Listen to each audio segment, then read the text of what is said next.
Oh, good afternoon. Oh, we ain't got no music queued up enough. Y'all, let's do this the right way. Bye, Alfred. Bye, Niece. Bye, Chad.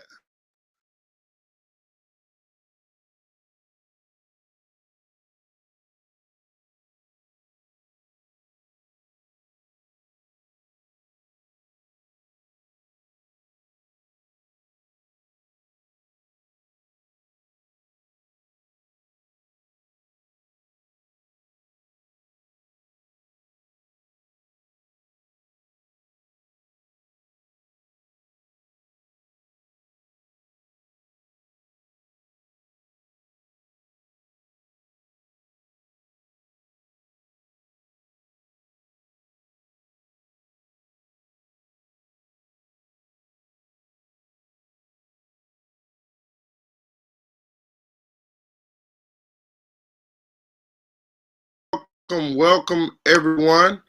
Welcome to Life Off the Bench. Man, hey, super glad for everyone that's been with us all season long. You guys came in on the Something bottom. going on with that volume. Can you hear? We sure everyone can hear you, including those in our virtual reality. You having technical difficulties tonight, y'all. Hey, he's back. So, hey, nah, seriously though, stop playing, y'all. Y'all stop playing. So, nah, we couldn't have done season 1 without you guys. You guys came in on the ground up with us. It was my vision that I'd like to think that God gave me in trying to be a better person and trying to help people be better. And, again, as much as we touched in season 1, it's still a lot that we didn't get to. And so that's why we'll be back for season 2 in 4 weeks. I think we didn't discuss that yet, but as a unit, we're gonna discuss it. Be it 4 weeks, 5 weeks, 3 weeks. Hell, they may not want to take a week off. They may want to go straight through. I don't know, but we'll definitely discuss it as a team and do it the way we've done everything. We make group decisions here. It's no real leader. I'm just the guy that they accepted to host the show, and I've tried to be a good leader, a good steward, and create other leaders. And that's what we should be doing in this process, is bringing people out of their shells into leadership roles. That's the greatness of life. Hey, look who's here. She's here. Hello. Welcome. Yay. So we got April coming next. She's happy birthday, April to April. Happy birthday to Shapri. They had birthdays in the last 30 days. I want to put this on the screen real quick, and I need to be able to read it so I can know what in the world I'm talking about. So, also Roots Mentoring. Roots Mentoring. We're gonna get y'all information on where you need to go if you need some mentoring, or if you have kids that need some mentoring. It can be done virtually. It doesn't matter where you live in the world. If your child needs help, let's get it for them. And so let's put that on the screen. This is a congratulatory moment for our very own Pastor Anise Collier.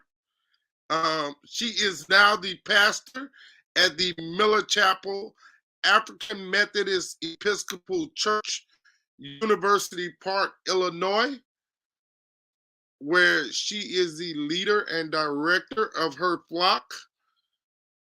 I know that she's gonna give it her everything because that's who she is.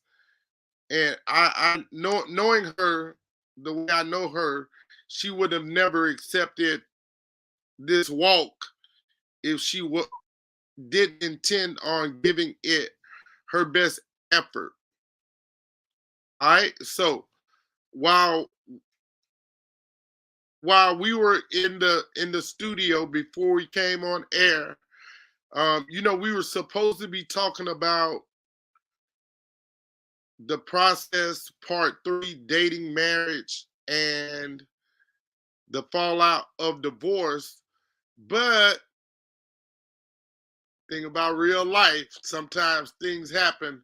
Our sister Neat said, man, this is the end of season 1. We need to do a recap of all the shows that we did. So our resident African of the day, he went back. He got all the shows that we did. He wrote them down. Thank you, Chad. You're the best, man. That's the educator, administrator in you. And so we're going to do a lot of different things here tonight and talk about a lot of different stuff. I don't know how long the show's going to be tonight, but we do have special guest Eddie J. Hamilton, who's going to be coming on to give his version of the process, dating, marriage, and the fallout of divorce. Supreme missed both shows, so if she has an opinion on dating, marriage, and the fallout of divorce, we'll also let her give her thoughts and or opinion, as well as we're going to get this out of the way first, and that is, it's Black History Month. I don't know how you guys feel about Black history, Black culture. Me personally, I'm pissed at Black culture. We say we're pro-Black, we're pro this, we're pro that. Still a bunch of killing going on. Still senseless killing going on. And I ain't talking about white on Black or Mexican on Black or whatever, Latino, Hispanic, or European group. I'm talking about Black on Black. Black on Black. Like, when are we going to stop killing each other? When are we going to stop selling each other drugs? When are we going to stop being the antagonist in the hood? When are we going to stop allowing kids to think it's okay to be second? If we truly care about Black history, if we truly care about Black culture, then we can't keep doing the same crap. We've had a dozen examples that we can see physically. And I'm going to say the names here because y'all ain't going to know what I'm talking about if I don't. Martin Luther King, Malcolm X, Rosa Parks. She didn't just get on the bus because she was tired. She was making a stand for life. Emmett Till.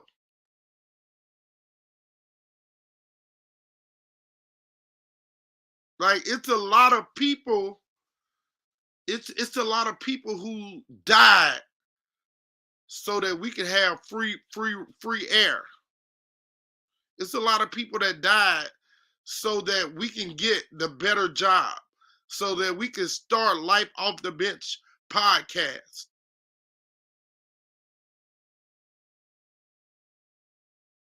Let's do better. Let's be better.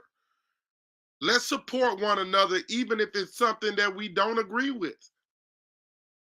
And that's okay if you don't agree with, you're not going to agree with everything everybody says and does. If you do, you're a flunky. If you do, you're a flunky. Period. And who's going to respect the flunky? Chad, your thoughts, Black history. So my question and answer is, why is Black history important? All right. I can remember growing up and taking history classes. There weren't very many examples of contributors to American history or American society. You know, we talked about Reconstruction, we talked about the Civil Rights Movement, and, you know, that was about the extent of it. But we need to do a better job of showing our children that they come from excellence, all right, by letting them know and have them explore and know who people like Benjamin Banneker was, or Garrett Morgan, to know that, you know, Black history is important because we're in the 21st century, and we're still having Black first. So we need for our kids to know and to have, and by knowing that we have contributed to the American society and made significant contributions to American society, could give us a sense of pride to where, you know, those things that you were speaking of killing and all those different types of things that are negative in our community, we could actually have a sense of community and a sense of purpose in our communities, and know that we can do and accomplish great things, and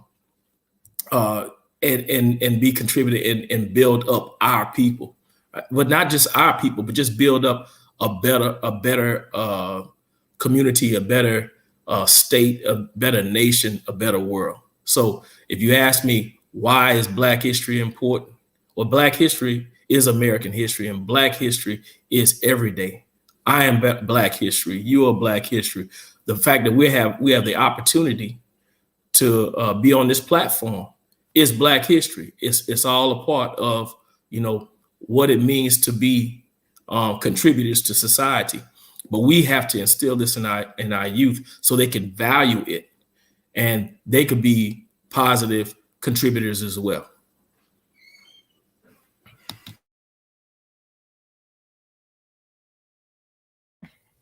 Can't hear you, but okay. So for me, what? My bad, I was on mute. Pre, Yeah. your thoughts, Black history. Silly. For me, Black history is more than just a month. Like Chad said, it's every day, year, hour. You know, the moment we wake up and breathe, that's Black history.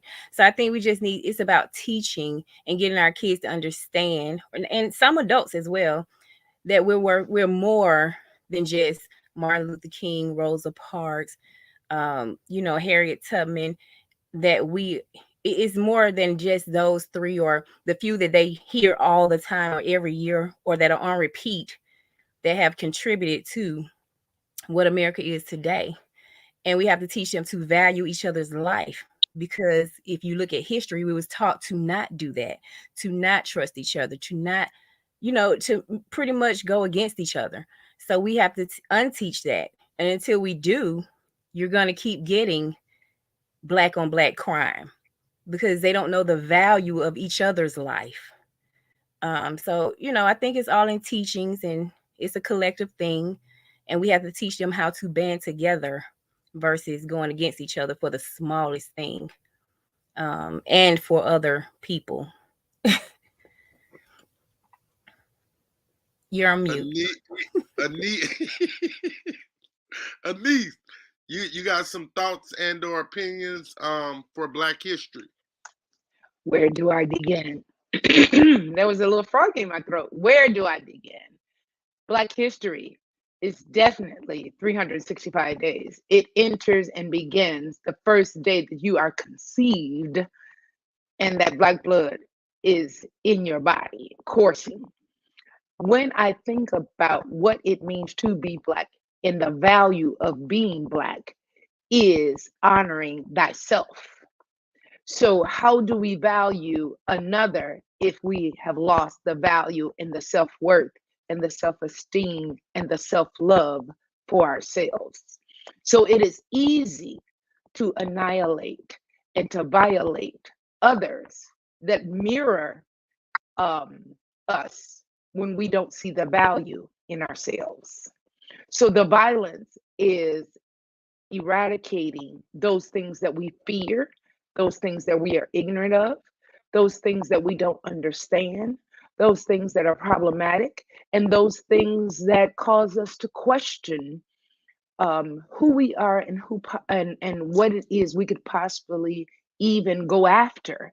So, what it means for drugs to be in our community, it could be possibly, probably, potentially those things in our home that we don't care for anymore. It could be generations of drug abuse, drug use that, hey, it ruined my house, so I'm going to make money from it.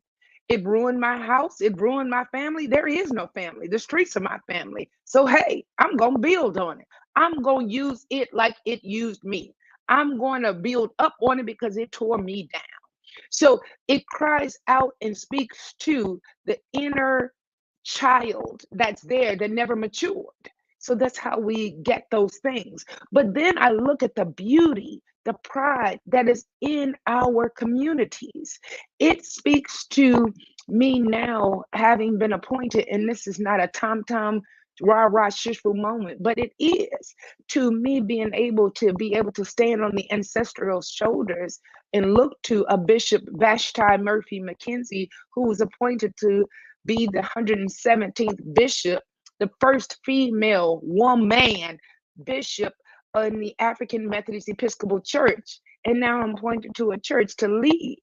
So I am able to then carry her picture of my selfie around in my phone and say, hey, truth to power, we are here. And ain't I a woman? Bishop Jorina Lee, ain't I a woman? Hey, Sojourner Truth, ain't I a woman? God speaks. God is truth to power. So why is it Black history is important? Because it's here every day. Why is the violence still occurring? Because it was written how many years ago? And what is it? It will repeat itself over and over again until my people do what the word says, hear my voice, and turn from their wicked ways. That's history. And that will be here forever and ever, ever, again and again and again. Alfred, you got some thoughts on how you feel and or opinions about Black History Month and what it means to you? Thank you for joining the show tonight as well. Thank you. Yeah, I was having some audio difficulties there for a moment. But what it means to me, it means a lot. I think about what I believe the thought process of Black History Month, Black history is what it's about. And it's about giving a foundation to a people that had no recollection of their own history, to give us that cause to pause and to remind ourselves and take that time to learn about ourselves as Black people so we can come up with what it means for each individual. And as we got together with these different organizations, and I believe from every Black organization that I've been a part of, that has been the sole focus, is to try to build up the community on the side of being a community, because that's what people are. I mean, all people, no matter what color or race they are, you need each other. You need that community. You need that brotherly and sisterly love. You need that, because we're human, and you can't escape that. You can't escape being a human. We are all humans, and we need each other, and we need that foundation to stand on.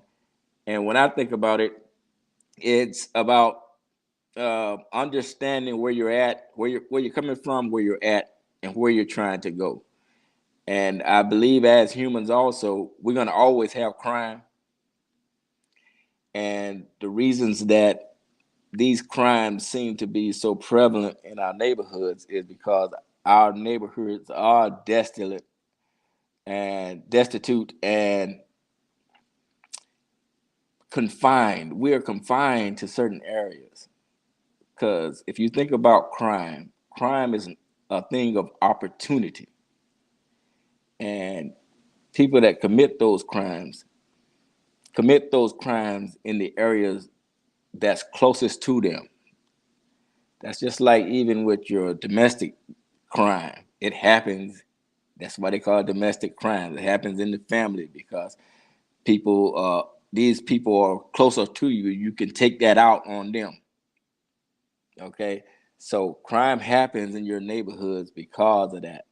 So it's not I don't look at crime as being one-sided or a cultural thing or a race thing. It's just that we have to look at it because of the restrictions that's been put on us, and the inability to be able to move out, or even trying to police our own communities. We're not allowed that because there's so many other entities that have, and fashions that have interest in what happens in our communities. We have the least interest. We have the least ability to control our own neighborhoods as anyone. So that's what I think about when I think about Black History Month. Is how can we, as a people, grow together? How can we improve each other?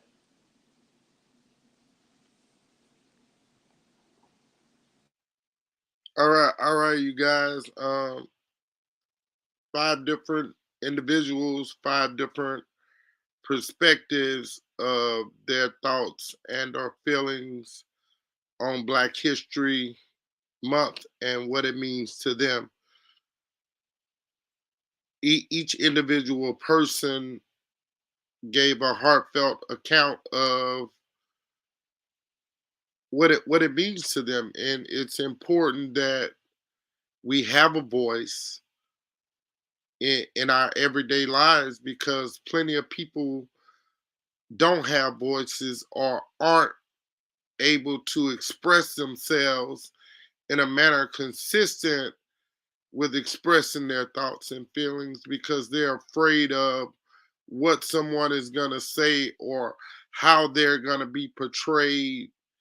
And I think it's said that ignorance of the law is not an excuse to commit a crime. And that's what you do every day when you have a voice and you don't use it in a manner that's consistent with helping someone else understand and be a part of their own greatness. It's said in the Black church, the only thing that you can take to heaven with you is another soul. And so, if that's true, then when do you start if you don't have a voice? Or when do you start if you're afraid to use your voice or be that voice that someone needs to hear? everyone isn't bold enough to stand out on Front Street and be criticized. It's the toughest thing in life to do, is to put yourself on a pedestal for someone else to criticize your thoughts, feelings, and or actions. And so therefore, thank you guys for putting yourself on that pedestal. This is a no judgment zone. No, we're not Planet Fitness, but I don't think judgment needs to happen when people are trying to do their best to help life, to help with life. So, hey, let's move forward. Move forward. Chadwick, since you have all the topics, we'll just let you say the topic and I'll start each one. Go. Well, it's a good thing, because actually what we just spoke about segued into what our first topic was. Our first topic was how long is long enough, changing the culture of how our youth live. And we was talking about Black history and what it means, and then how our children are infused into that. So that's what we got. All right, man. Listening to you say that, man, that was a lot. How long is long enough? Changing the culture of the African American community. Um, I think only one person noticed, and I always tell people that in order to in order to help people and for people to be helped, you have to put a part of yourself, you have to put a part of your feelings out there to be trampled on. That's just what I didn't make that rule up. That's just how it is. So, and um, I've been running from God for like forever in 10 days. And so at one point in life, I really, really thought about going to theology school and you know doing. I like trying to do stuff the right way. And how long is long enough?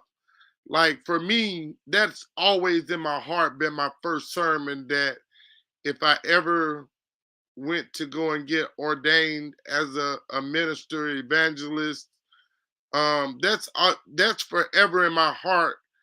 Is going to be my first sermon, because I think that we wait too long on stuff. Like we'll let some stuff pass by, and we'll miss the boat because we waiting on something. What in the heck we're waiting on, I don't know. But we always, as a Black culture, we are always waiting on something or someone. Get up off your do nothing and do something, and do it soon. Chadwick, your thoughts. Episode 1. Um, you talk. The second part of that topic was changing the culture of our youth's lives. I think you hit it right on the head. But we have to give of ourselves and show young people that we care. They don't. They talk about. They care about you caring about them. And once you show that you care, then you can change or help them to change different behaviors or what have you. But they won't do it until they know that you care. So I believe that the first step in changing some of the destructive behaviors with young people is to show that you care first, and then they'll start to listen.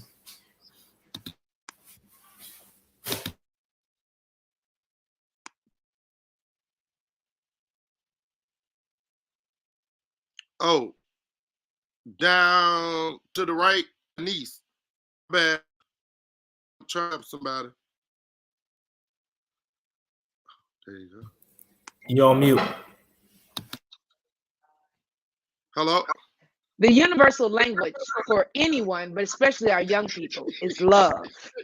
And so I believe, I know it's love. So love bears all things, and our young people are looking for love. Love with consistency. You must be consistent. It must not be conditional. And that goes further than anything, with your love to be consistent and unconditional, flaws and all, because we are flawed human beings. And to reach them in order to make a change, to make a breakthrough in communication, and how it is you vibe with them, how it is that you're able to speak life into them, it's with love. That's all I got.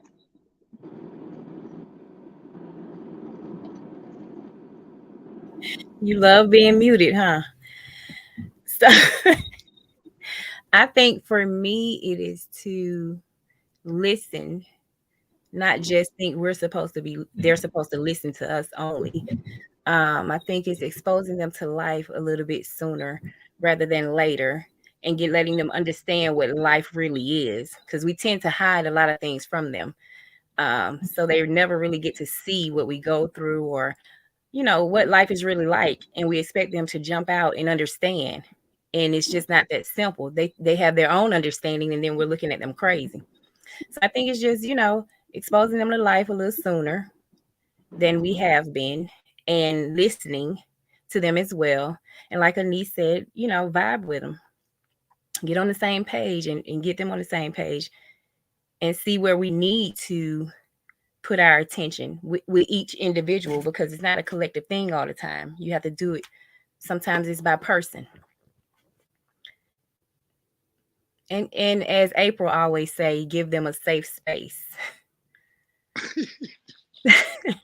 Hey, you guys. I remember to unmute the mute button this time. Hey, please welcome regular panelists, April, Renee. Hi, April. Also, he was on the first show. He was on the first episode of Life Off the Bench, and how befitting that he is on the last episode of season 1. Man, he like, you guys, I guess you just have to know him in a manner consistent to how I know him. He's a philosopher, a psychologist, educator, or mentor, pastor, a minister of music. Like, he does everything in life. My guy, my friend Eddie Hamilton. Hey, welcome, man. How are you today? I'm doing fine. It's good to see everyone's face again. Yeah. Thank you for having me, bro. Y'all are So, huge for this one, so but it's you all's face again. we kind of I know you were late, and I probably should have messaged you on this one, but Sister Anise said, "Man, it's the end of season 1. We got to talk about all the shows," and I guess in a way it made sense. And you came on to talk about a specific topic, and so if you got time, we don't want you to come on here for nothing. So we definitely want you to come on and talk about shows. I think they were 10 and 11. The process, if you got time, and we'll let you throw in some comments if you like as well.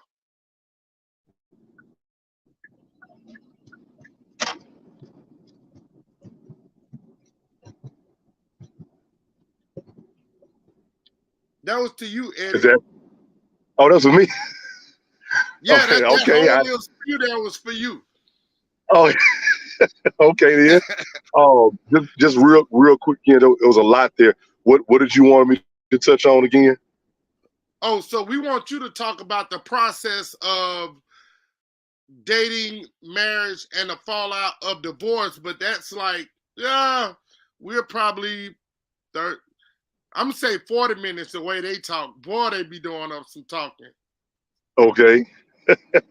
So if you know, again, just listen to the topics.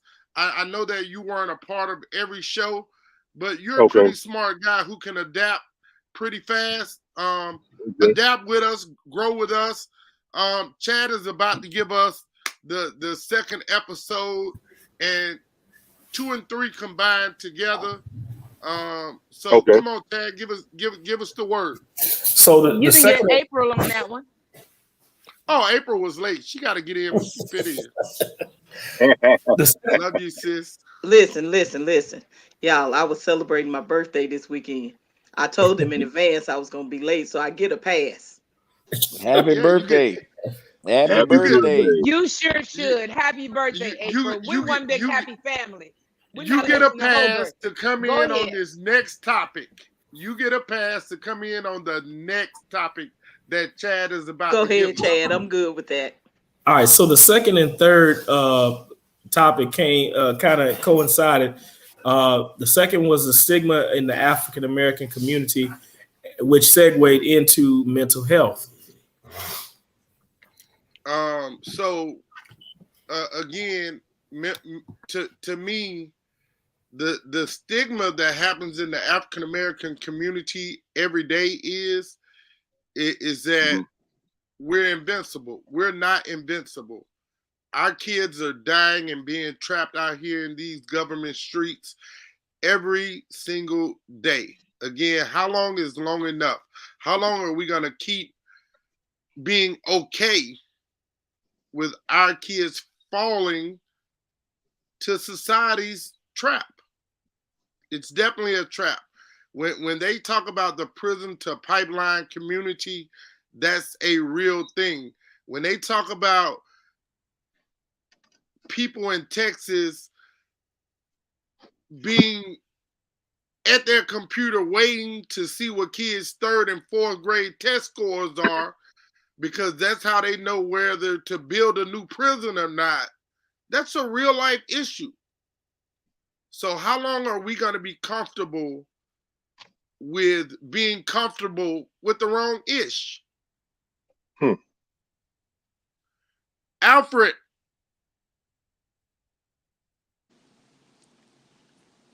All right.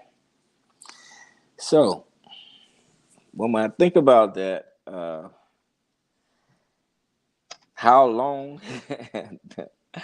I think that we'd have to understand the times that we're in, and the things that our youth are being challenged with.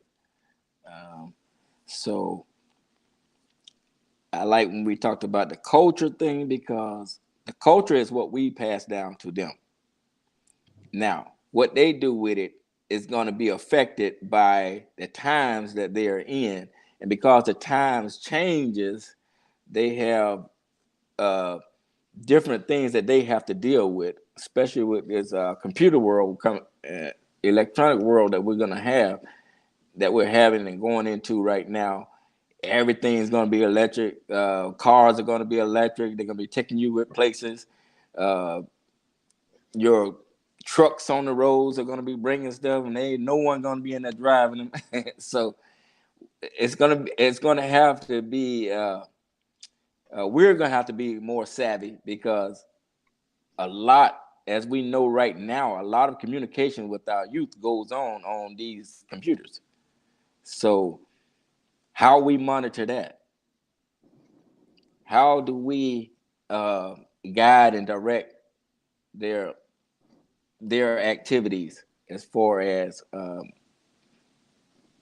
them with their friends? And nowadays they can have friends 10 years older than them and 20 years older than them. You don't know who they're dealing with on these internet sites. So My thing is, how can we, as parents, be better parents? And I think that's where it has to begin at, is that we have to be, okay, we have to be more cognitive of what our kids are having to go through, and be more supportive and getting them into things that will assist them in what they need.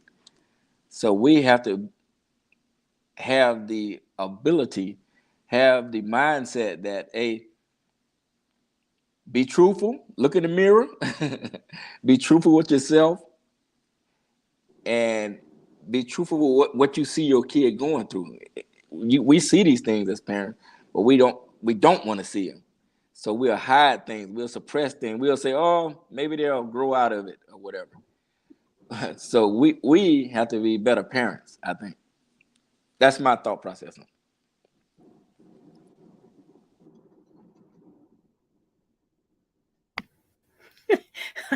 You playing the mute game with my name, huh? So I think we also have to learn to evolve instead of wanting them to revert back to what we know as how things used to be, should be, or are for us. Because they're, again, like Alfred said, they're in a different time. They're growing up different. And we also have to be able to research and let them know that things, it's okay to feel, it's okay to, teach them how to understand their feelings.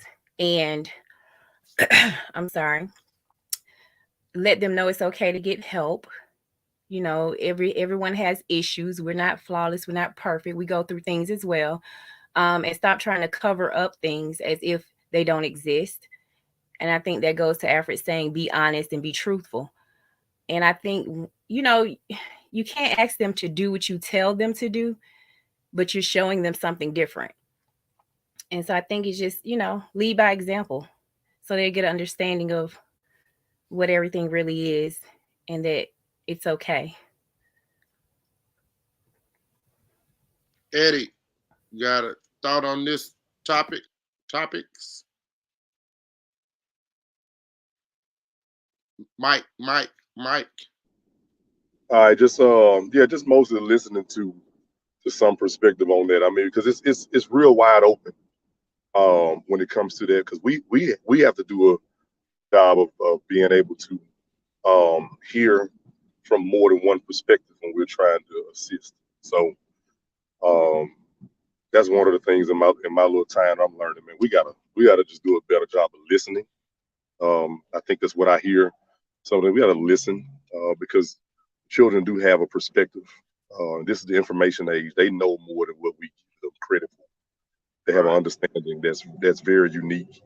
And so for us to just not eliminate how we was raised or how we see things, we got to have the ability to filter what we know along with what they are experiencing, and kind of meet each other halfway. Still got to have some standards, but we got to be intentional with listening and being empathetic with the young people who are dealing with what they deal with. All right. April. So, I'm an advocate of dealing with mental health issues. I'm an advocate of the counseling ages, but I'm also an advocate for our kids. And I believe that their first advocate starts with us as parents. So I grew up in the 70s. I can't expect my 80s and 90s children to be able to understand how I understood when they are a little more advanced than me, especially when it comes to this computer, and they got cell phones and they got access to way more stuff than we had access to growing up in the 70s. I did get to experience some computers, but I'm still a little slow. We have to learn to, and I think Shapri and Mr. Hamilton said it, we got to learn to listen. We think that we should just react based off of what happened. And a lot of times we don't even know the full details of what's going on, because most times it's a lot more than what we see or hear them saying. They're dealing with issues that we can't even understand. So how do we expect them as some as young as 6, 7, 8, 9, 10, 11, 12, 13, 14 to be able to understand and comprehend it. And we have to realize by the time they get to that 13, 14-year-old, they've already developed their adult mindset of thinking. And so to say I'm just going to beat it out of you, it may work on some. But if you got some Hope Graysons, that may not work on them. If you got some Chris Huddins, that may not work on them. They may decide, shoot, you hit me, I'm gonna hit you back. And in our household, I don't think we ever even thought of that concept. And so we got to try to figure out what it is, mind, body, and soul, that our children are dealing with. And we got to be very open to different things, the different things that are going on.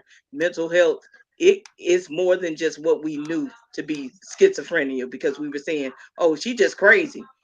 It's more than bipolar disorder. The DSM lists several different types of mental health issues that people deal with on a daily basis. Does everything require medication? No. But you got to have an advocate to be able to release whatever is going on inside of you. Sister Anise, licensed counselor. I got one. It's not her. I got one that if I feel like this is a little bit too much going on, I calls them up. Can I get an appointment? And we have to be able to be that as parents. Also, we have to be counselors and know when something is beyond our scope or realm of being able to help, that we need to get some outside help, go a little further than what we know. Like Coach Eddie said, that some of that stuff our parents did, it ain't gonna work today. We got to do something different. All That's right, my take. Sister A.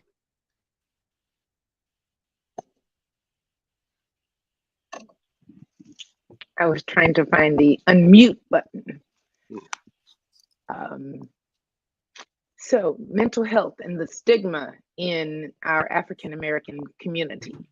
So for years and years and years, the church has been our refuge and our shelter for when there were challenges in our families or our homes.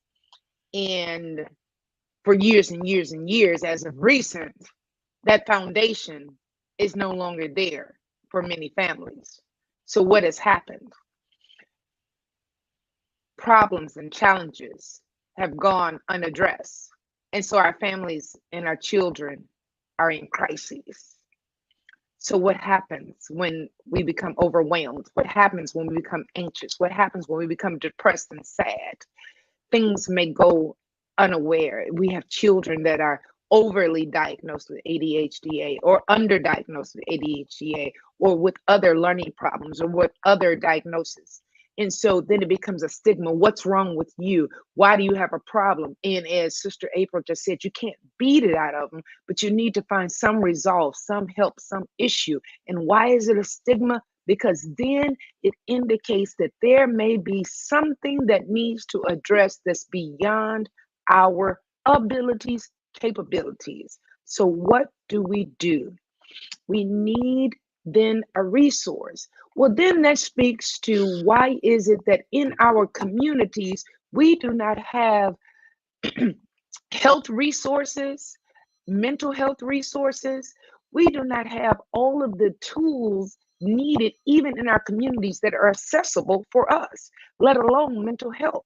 That's not talked about in our families, in our homes, on the levels at which they should be. So how do we begin those conversations? Where do those conversations start? On platforms like these.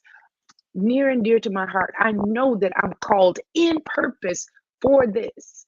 I know that I'm passionate about it. I know that we must start those in the church, in communities, in the barbershops, in the salons, in the nail shops, in schools, somewhere. These conversations must start, that know that it's okay to not be okay and what can be done about it.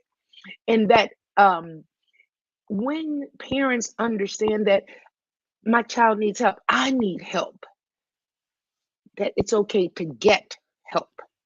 And if that help is not helping you, then get more help. Ask the questions. advocate for yourself and for your child. It becomes sometimes too much and sometimes to the brink where it gets out of control. How do we get past their stigma? There is no stigma. Take the limits off. There is nothing too hard, too, if you will, and this is where my faith base comes in, because I do identify as a faith-based counselor, is that you have to realize that there must be a balance in which you seek your higher power, your higher understanding of knowing that God's got you and God's going to lead you to whom it is the resource, referral that you need in order to get help. Depression, anxiety, schizophrenia, suicide ideation, homicidal ideation, those are real things. On our screen right now, you see the National Suicide Prevention Lifeline. That's real. Our children are in crisis. Our adults are in crisis. Our young people are in crisis. It's okay to call someone and talk to them. If someone calls you and reaches out to you and say, I don't know if I want to be here anymore. I'm tired of waking up every day in pain, hurting. Call and get help. If you don't have the answers, call 911. It's okay to get a wellness check and see if it's okay and send them to that person. It's okay. It's better to err on the side of caution than to err on the side of a fatality. And that's all I got for you. Hey, you heard it from a pro. National Suicide Prevention Lifeline, 800-273-8255.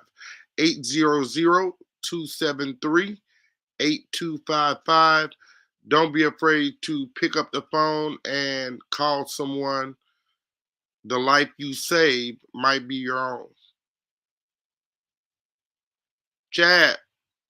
The next topic that we discussed was the absence of family structures. And, oh, wow. Yeah, and we know that, the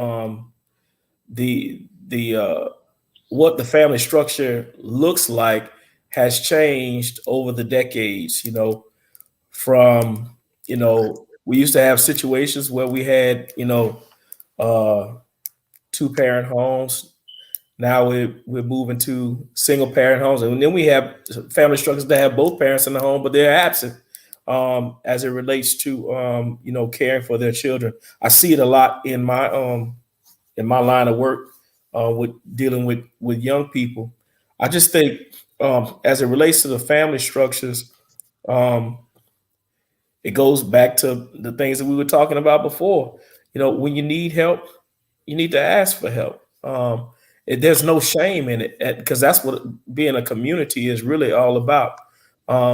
Even in decades past, when we had in our communities, we leaned on our church, our neighbor, our neighbors, and our community just wrapped their arms around families and especially children whenever they were in these different types of situations. So my thing is, if we want to be, a prosperous community, and we want, our community to thrive, we have to get back to these types of things. And, what will it take? It only takes one act, whether it's you, being of service to someone else. And like we've said before, being consistent and of service. That's what it's going to take. If everybody, does something, it's better than doing nothing. Hey, so when I think about this, it's the same thing for me. And it makes me really sad when I think about it, especially for young Black boys and young Black girls. and that is, and I opened up about this during the show. It's where's my father? Where's my father? Where's my mother? Kids value their parents being in their everyday life. And when they're not, regardless to the reason and or reasonings, it's never good enough. It's never good enough why a father isn't in his son and or daughter's life. It's no excuse good enough. Like it takes 1 minute to text and say hi, even if you don't get the response back that you're looking for. What is it to give 3 or 4 minutes of yourself to call and say, "Hey, princess, what's up? How you feeling today? How was school?" That's nothing. Your children need you in their everyday lives. Don't be afraid to share with them. April.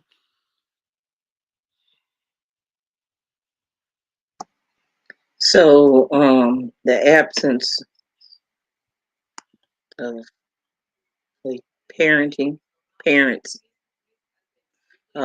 growing up in a single parent household, sometimes you just kind of learn how to adapt and adjust, even though that's not really what may necessarily should happen. You just do. And in my religious teachings, we pass stuff on to our children called generational curses. So we learn a behavior and we teach them that same behavior. And we keep passing it down from generation to generation because then it becomes looked at as the norm. And I will say this, that even if you find yourself outside of your child's day-to-day life, you're not in the household with mom and dad, one person is out.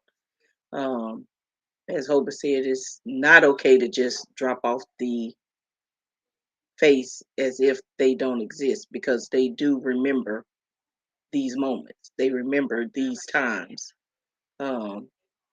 whether they say something to you or not. Kids grow up to become adults that are harboring past hurt, past pain, and they may not necessarily know how to express that hurt or that pain. And so we have to give our children the best tools that we know how to give them in order to become the best version of themselves. And with saying that, if you don't know how to give them those tools, then as parents, it's our job to be able to find the tools we need to be able to help our children. Um,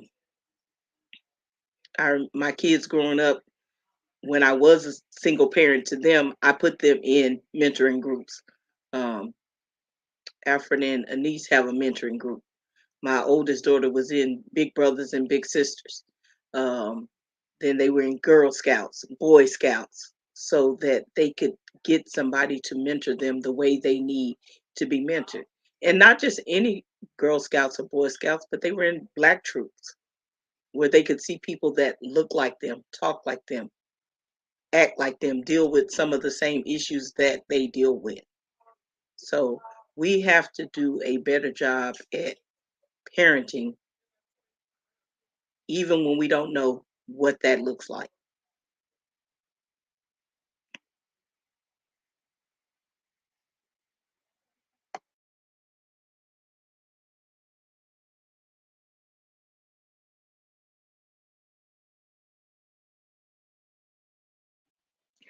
I'm thinking he's saying Anise with all those teeth. That's what I'm thinking. How about you guys? I think he said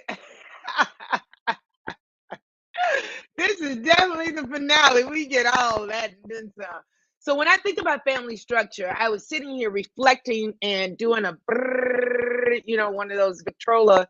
That's the record player, but the film thing of thinking about structure. And so I was thinking about the fact that I was blessed to have both parents in my home, and thinking about those foundational values that was set in, and then fast forwarding and thinking about how I reared my children, and then how it is the experiences of all the children that I've been encountered with, and the experiences that they've had. And it's what is family, right? So I often come encounter with young people, and I say, you know what? They'll start off by saying, Miss Anise, Rev, and they have all these different names for me, right? Sensei and all this stuff. And I said, you know what? Will make us a family. And I think about that and the authenticity and the intentionality of now how we have had to become creative. But haven't we always been resilient and creative in creating families?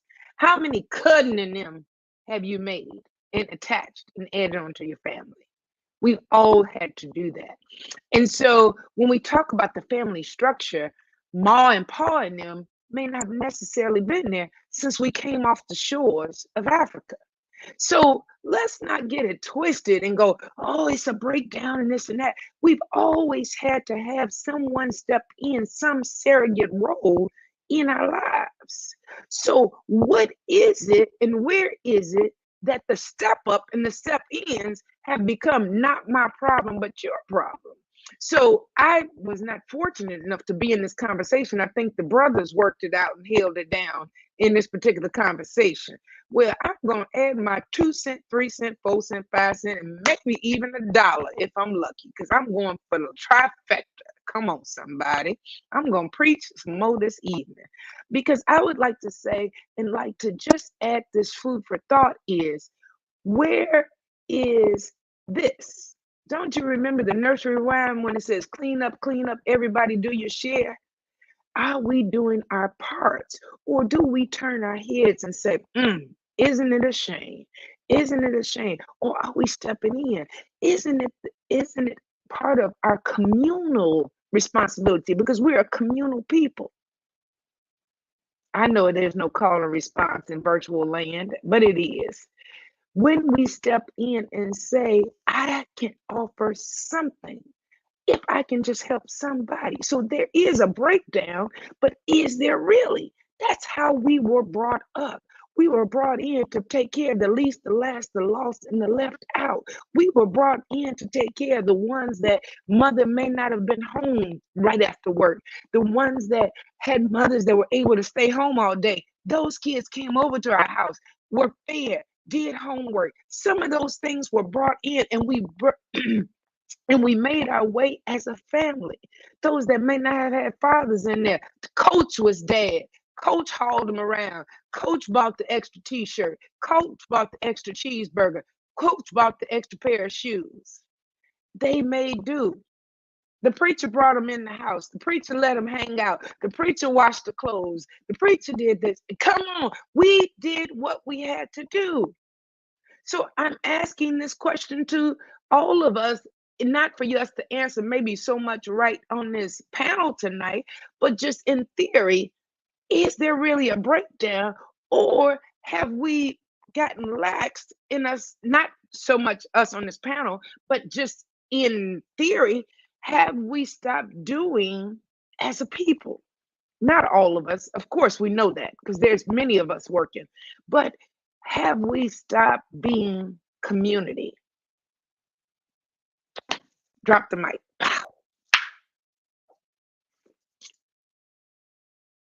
Hey y'all, so it was just me being silly and talking with the mic off, but the question was, somebody sent me a question saying, you surely are smiling a lot. Well, tonight, again, I have a very special reason for doing all this smiling.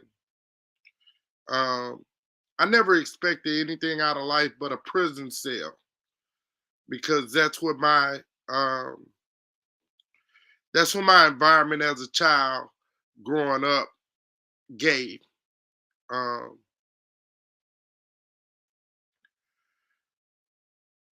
the joy that you guys see, a compliment. It's me living past further in distance than I can see with my natural eyes. So yes, I am happy as I know how to be in this process. And it, again, I try to tell the panel every week after every show, thank you for living this with me. But I couldn't thank them enough. If it were a million of me, I couldn't thank you guys enough. So yeah, that's what it is. It's me being grateful and me showing my gratefulness. And so I'm trying not to cry, but y'all make me sick. I can't stand none of y'all. They ain't got nothing to do with you, Eddie. They know who I'm talking to. I'm ready for the tears. I'm ready for the tears. I'm ready for the tears. I'm ready for the tears. You so petty. You so petty. Alfred, go Alfred. Maybe I can get some act right in the Collier household. It's the finale. We get to bring it on. April telling us off the chain tonight. Right. You get everything we dish at you.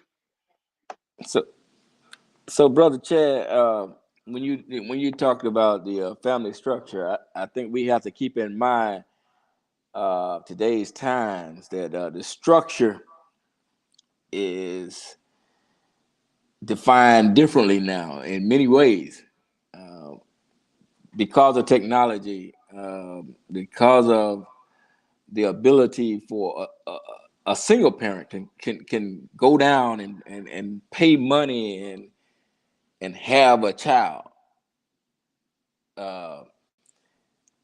You have family structure now that may look like two males, two females in the house. That's a family structure. Family structure may look like grandma and grandpa, because from the latest, I think there was the end of last year, there was a study done, and they were saying that this generation was going to have the most youth going back to their parents' home than the other generations. This generation would have more kids going back to their parents' home to live. So the the family dynamics and structure nowadays are in many different shapes and sizes.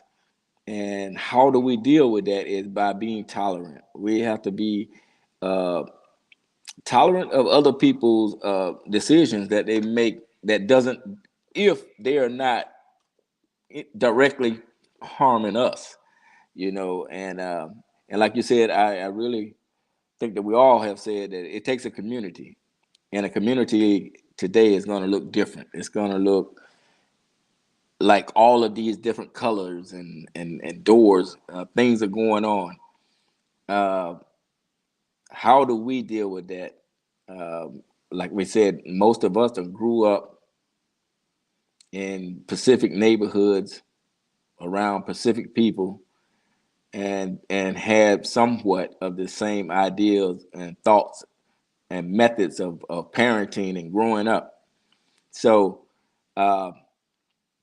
we have to be cognitive of what our youth, what our kids are going to be entering into as this world moves forward, as this world changes. The world is going to get smaller because technology. You can, get on the line right now and marry someone from a whole nother country in you know. So it's never that easy now to pinpoint what it is a community is going to be, to pinpoint what it is a family is going to look like. You may end up over somebody's house, like I said, and they may have two mothers, and to them it's like, hey, it's every day for me. And then you're standing there like, what? And then, but those are the type of things that we have to stay cognitive of. But we can still be a community by assisting each other. If we treat each other like humans, then I think it'll all work out. And I think that's where, if we can see each other as humans, I think this thing can all work out. But we have to have God first. I have to say that, because this is his world, this is his idea, this is his creation. He already had the plans for it. So nothing, we can scream, holler, and do whatever we want to do. nothing is gonna happen that he ain't already ordained. So we just have to live through it. That's my point. Eddie, the absence of family structure is the next season topic.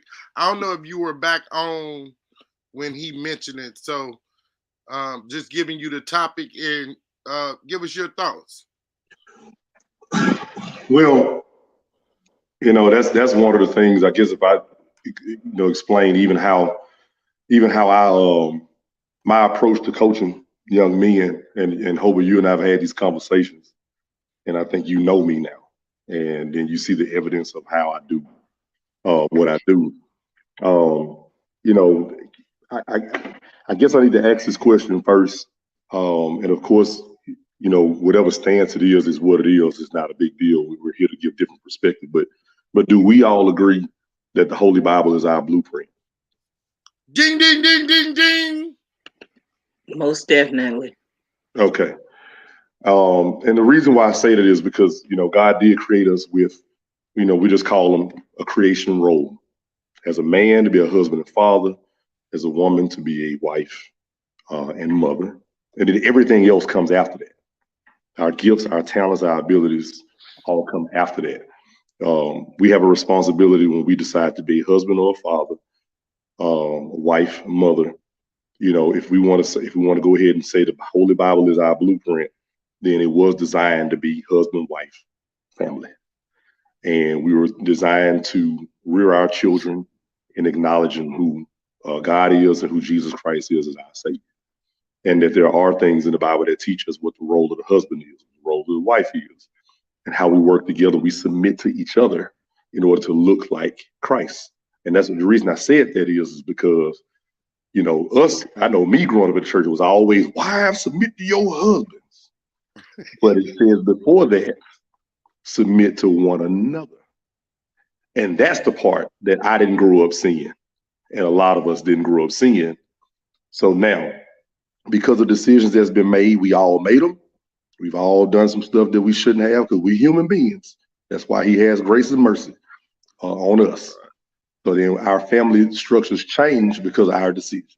Unless we all adults here, we have an adult forum. We got people here watching. We know, hey, you lay down with somebody that ain't yours, and you have a baby, out of wedlock, then now you have a child that has to be taken care of. You see what I'm saying? And that structure starts to change. And then we all try to pick up the pieces. Church, neighborhood, schools. We all try to pick those pieces. People pick those pieces up, and we say it takes a village. So somewhere along the line, I think what Miss Denise was sharing with us earlier, somewhere along the line, we've become more self-centered than what we saw growing up when we said it took a village. Like literally on my street, I can get popped by somebody else and then take me home and I got popped again. You see what I'm saying? So, we've gotten away from that a lot. And that's okay. We're in a different dispensation of time. But I think that we are still obligated, for those of us that say the Bible is our blueprint, no matter what somebody's structure is, I think that we're still obligated to teach what the ideal structure is: husband, wife, family. And my testimonial with that, with young men that I have taught and coached directly, is this, Hobart. and panel. I have guys that came from broken homes, and I'll give some detail. One was, mother and stepfather went to jail for selling drugs. He had to live with his sister. Another was um, two mothers in the house. Don't forget y'all some stories. Y'all know all this stuff, but I'm just telling you what I've dealt with personally. Another was, of course, mom and dad together. Daddy splits off, go start a whole nother family. Those three men that I'm telling you about, all are now married with a career and with families. Now, because of what they saw, of course, they could have decided to do what they wanted to do. But I want to believe that the lessons that I was able to live in front of them helped them to see that, hey, you can lead a family. So I was very sensitive to their situations, listen, talk to them, be there for them. But also, I'm obligated to give them the truth that I live by, not with it, not being dogmatic, not trying to make them go to church with me and all that stuff here. The first thing I'm supposed to do is live it in front of them. And when I live it in front of them and they ask questions, I'm able to have answers for them. Now, what they choose to do, all of my kids didn't go that route. Y'all see what I'm saying? But those are just three examples of guys who bought into what I lived in front of them and they added it to their lives. And now I can proudly say they're husbands, fathers with careers. And that's big. So, about the structure thing, yes, we live in a different time, but guess what, y'all? It's been like this since the beginning of the time. Children out of wedlock. You know what I'm saying? So that's not new. The Bible says nothing new under the sun. So with it, I think we're just obligated to make sure that no matter what the situations are, that we just teach and live by example. Teach, live by example, and teach. And what they decide to do is what they decide to do, and you just love them through it. A lot of times we talk about grace, but really we're mostly under mercy. We don't get what we deserve for some of the decisions we make. Right. And Right. and that's just, we're just being blanket honest. I'm not trying to make it a Bible study or like that. It's just what I know and just share is that with those different instructions, we just supposed to live it out first and teach and love people through their decisions.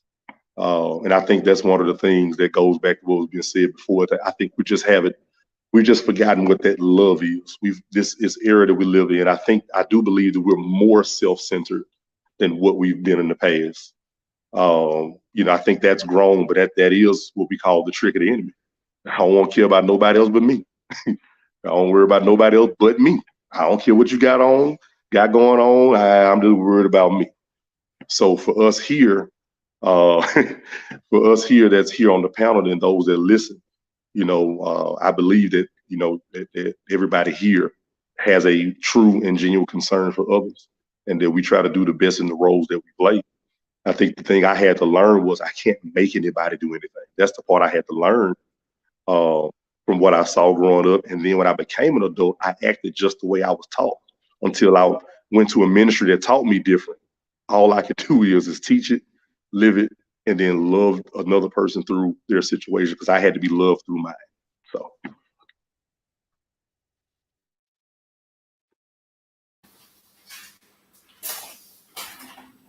I think he's saying April. I don't do good with April. reading lips. I don't do good with What all is he that. doing April. tonight? He's speaking Hope. Right. Right. She wasn't Colbert, looking are you sharp. okay, baby? I'm absolutely phenomenal. Hey, Sissy, it's your turn. So I have to agree with pretty much everything that Coach Eddie said, Mr. Hamilton said. Our principal foundation as believers, we believe in the Bible. I won't even say first and foremost, I'll say only, because that is who I am. Now, I think a lot of people have taken this personal when we say that's what the Bible says. It says what it says. If you don't believe that, that's on you. I'm a judge-free person. Like I'm probably the least judgmental person you'll ever meet. I believe in man, woman. Even if I associate with you, doesn't mean I believe in what you're living. It just means that, like Coach Eddie said, I'm going to live my life accordingly. And that's what you'll see. And I think a lot of times that we forget the things that I talk a lot about, that we got to move forward and we got to move with the times. But I remember when I was growing up and my mom used to do stuff and I'd be like, I ain't never doing that when I have kids. I probably said that a million times. And Hobart and I, we have debates now. Like, he's like, it worked for us. And I'd be like, well, yeah, it didn't kill us, but that don't mean it was necessarily right. That's my philosophy. But I remember some stuff that I said I wasn't never gonna do. Guess what I found myself doing? That very thing. Some Being stuff that that I was true like, thought. some stuff I was like, I'm definitely doing that when I have kids. I didn't do. And so we really have to take inventory of this life. And like somebody else said, when we went to school, I remember there was a teacher, she was gonna spank me. I was a daddy's girl. You wasn't spanking me. I'm telling my daddy. Nobody got to spank me. But that was like something that was on the table. Other people could spank you and then they would bring you home and you would get another spanking. Maybe two, depending on your parents, you know. Now you try to discipline somebody else's child, you might have a fight on your hand. And so we have to bring back the true mentality of what a village is. It Boy, I'm thankful for the village I had during the good times and the bad times. If I can share a story, I had he's now, how old's my son, Hobart? 28 years old, and I was a single parent. Boy, if it wasn't for that guy up there, I probably would have been lost. He was a babysitter. She talking about me, y'all. The good when big brother. When I talk about babysitter, I'm talking about like a for real babysitter. Like, I was transitioning from one duty station to the other one, and I hadn't had a chance to find somewhere for us to stay because we had a parent that passed away, and I couldn't just take my child to a new city with nowhere to stay. He kept him. What would I have done if he hadn't been willing to be my village? Shoot, I probably would have been in captain's mast because, you know, as a parent, I feel like I got to do what I got to do for my kids. But I've had some other people that I've been stationed with that they, like Anise said earlier, they became my family. We got adopted family. I got some brothers and sisters from states I ain't never even visited. But if I need them, I can call them.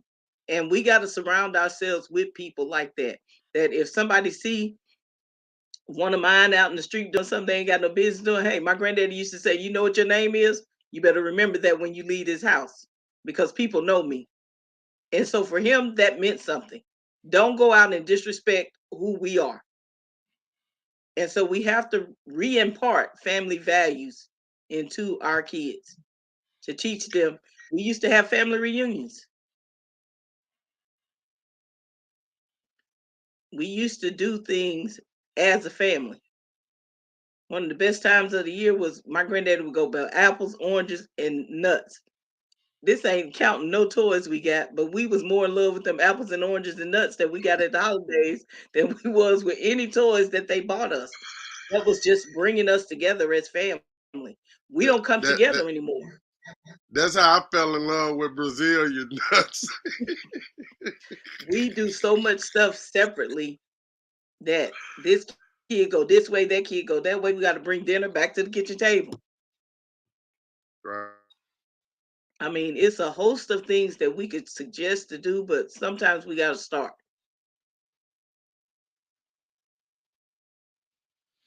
Hey, so I think we got to five.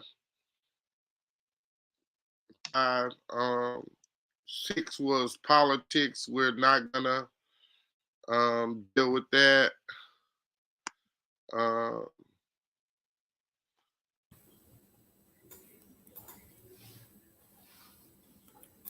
We're at classism, racism. Is there? Yeah, Is there? not Not gonna deal with that either. What? What? Not gonna deal with that either. Oh yes, we doing a recap. If you gonna recap, cap the read. I know. We just don't have to speak as long. So let me hold up. Let me ask y'all this right here. Y'all know generally we do an hour and a half show. We're doing the finale. Finales are longer. Finale. That's why it's do your called thing, final. Chad. Finale. Chad, do it. Hey, sis, I love you. Do your thing, Chad. I'm muting. Y'all start classism with Go Eddie. We lost April. I think she went go cry. Go Eddie, Alfred, Shapri, Anise. Chad, don't do like you did last time you said the title, all right? No, I ain't gonna start us off with classism. Yes, you are. Come on, preacher. I'm just going. The title is Classism. Offering. Just hit it and quit it. Come on. Hey, y'all. For real though, I gotta leave. Chad kick us off. All right, Chad, kick y'all off, and then y'all just go. Okay, so the title was Classism versus Racism. Is there a difference, or is it the same, or can it be the same? All right, Coach Eddie. Go. Wow. When I think about that, I've said this before, especially in the school system, where I think the school system is a microcosm of what we see here in America. And when you ask, are they different? Are they the same? Are they one of the same? It's like classism, racism. Are they the same? Are they different? I mean, it's supposed to be different, but I think they wind up running into each other. I can't hear you, Miss Anise. You're muted. Okay, all right. So yeah, I think that we look at them as different, but I think they've become the same thing in certain situations. So like I'll talk about what I know, school system. All right. So there was a time frame where we were all segregated. Then you had the era where there was desegregation. Desegregation here in the South, what wound up happening was a lot of Black schools were closed and Blacks were bussed into white schools. So there was no white students coming into Black schools. And then when you start to mix the two together and you start to have certain types of issues in low performing schools, then they associated that with being low socioeconomic status. And so the reason I bring it up is because now it looks like low socioeconomic is Black folks exclusively, in the hood. Now I'm not agreeing. I'm not agreeing, Ms. Anise. What I'm doing is saying that's what it looks like. It's allowed to look that way. So now for a child like me, who I went to magnet school across town in elementary and middle, my parents were working class. So the working class African-American family would feel like, okay, I want my child in a better situation, so I'm going to send them across town. So the ones that were left at my neighborhood schools was considered low socioeconomic status, and they had low grades. So what wound up happening was they started to mesh that, and it started to look like it was the same thing. So I don't agree that it is, but I'm saying it starts to look that way when you start to skew off the top. So when you have the working middle class, African American or Black family that says, I want to put my child in this situation across town, that's a different mindset of person. And then you leave one status inside of a neighborhood, and then the school always a DNF school now. We're made to believe that's true. Although I know on this panel, we know that's not.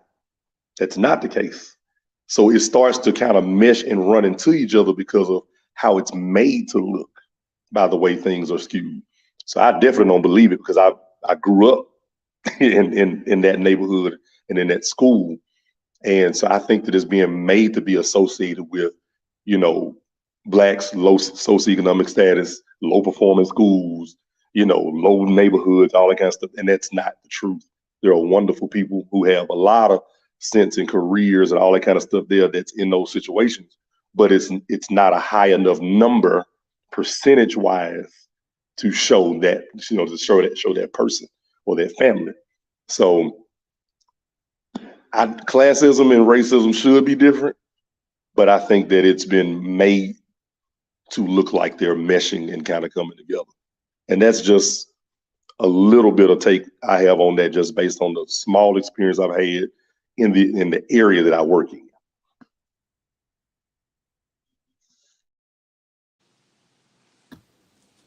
All right.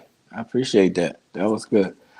Classism and racism for me, the way I see it, I'm not going to be long, but classism, I think, is a product of capitalism in this country. We use capitalism as a reward. I mean, you're rewarded. And first time we get some money, we say we're going to move out of that neighborhood and move into a better neighborhood. So I think we are driven by classism, our economic status, our titles. So we, when it comes to classism, and like Brother Hamilton said, it can be across, or it can encompass both of those, classism and racism, because people who gain that quote unquote status move out of the neighborhoods or move out of their small towns that they come from, and then they become they start to look down on and disassociate themselves with those places and things. They don't want to be associated with it, and they don't want to hear about it, so they don't know what's going on, or they knew but they don't want to know no more. So, and then racism, I look at it as a ethnicity or color thing. Some people, to make themselves feel good, they'll use color to make themselves look better or feel better. Actually, just make themselves feel better. They think they better because of the color, and that has nothing to do with what they are as a person and what they doing in their life. But unfortunately, we have gotten to the point that we're so petty that we see this even as a put down or a foot up. If you're this ethnicity or if you're that color, I'm better than you in that manner. You had nothing to do with your color or your ethnicity. You was born in that. You was born into that. So it's just ironic the way we do those things. And I think because of the capitalism, the classism is a problem because of capitalism, and racism is because of the pettiness of us as humans. That's my spiel. Thank you, husband. So funny that we would follow one another. I would follow him, which is such an incredible act to follow. And that we were thinking along the same lines, because when I think of classism, I think of capitalism, because we are living in a capitalistic society.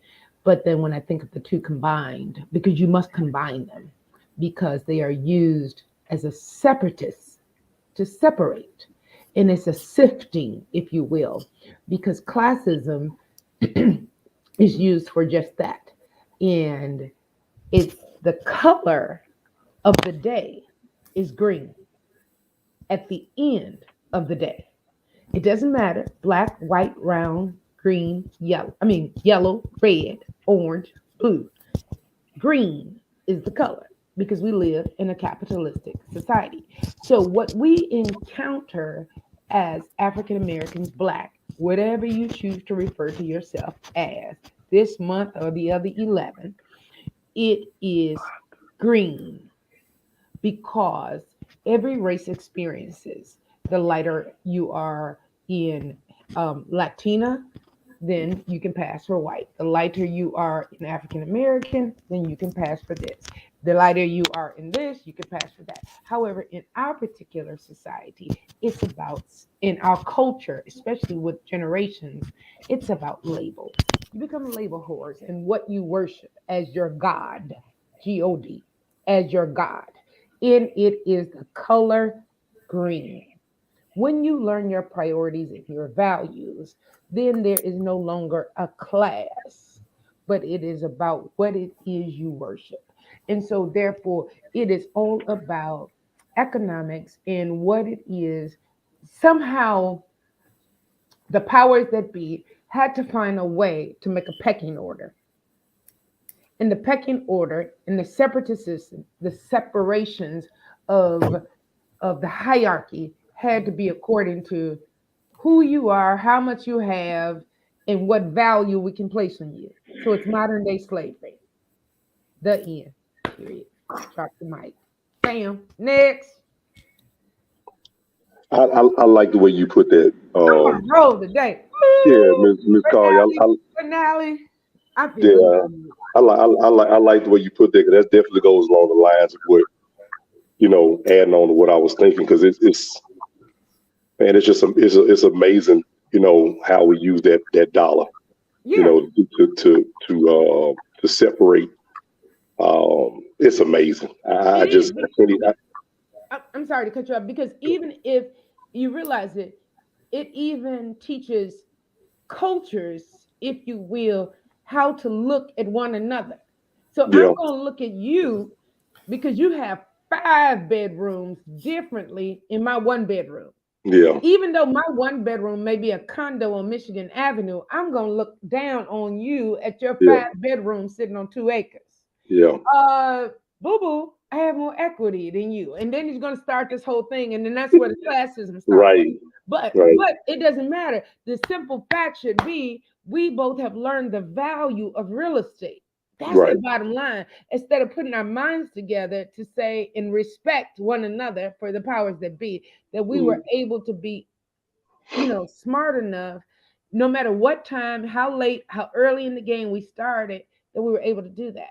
I tell a story, and if I may interject, I know it's your turn, April, but I tell a story to our children as well as the young ladies that I mentor. Is at 22, I was a homeowner. They said, "You bought a house?" I said, "Nope, I bought a 2 flat." They said, "A 2 flat?" I said, "Yep," because I was in school, working a job, and I needed the building to pay for itself because I had a little nappy head baby and I couldn't afford to pay for a 2 flat by itself. That made sense. Absolutely. You know why? Because my mm, parents taught me that. yep, Let your money work for you. But the other people my age couldn't see that. They wanted to go out. I was like, look, I'm a single parent. I need my math to be mathing. So for the next how many ever years, I'm gonna have to push pause. hmm, I'm gonna keep living. But see, now when I'm in these years and I can float around whatever space that God has blessed me to be in with me and my husband, we can float around in that and hmm, bless and operate and truly blessed through all those years. But I needed my math to be mathing. But see, classism and the hierarchy and the pecking system said to them, "Are you dumb for taking all your savings and putting it in that?" Man, hmm, girl, listen, I'm gonna rent my apartment. You paying somebody else's mortgage. hmm, See, at the end of the day, if you don't even have any furniture. Nope. Nope.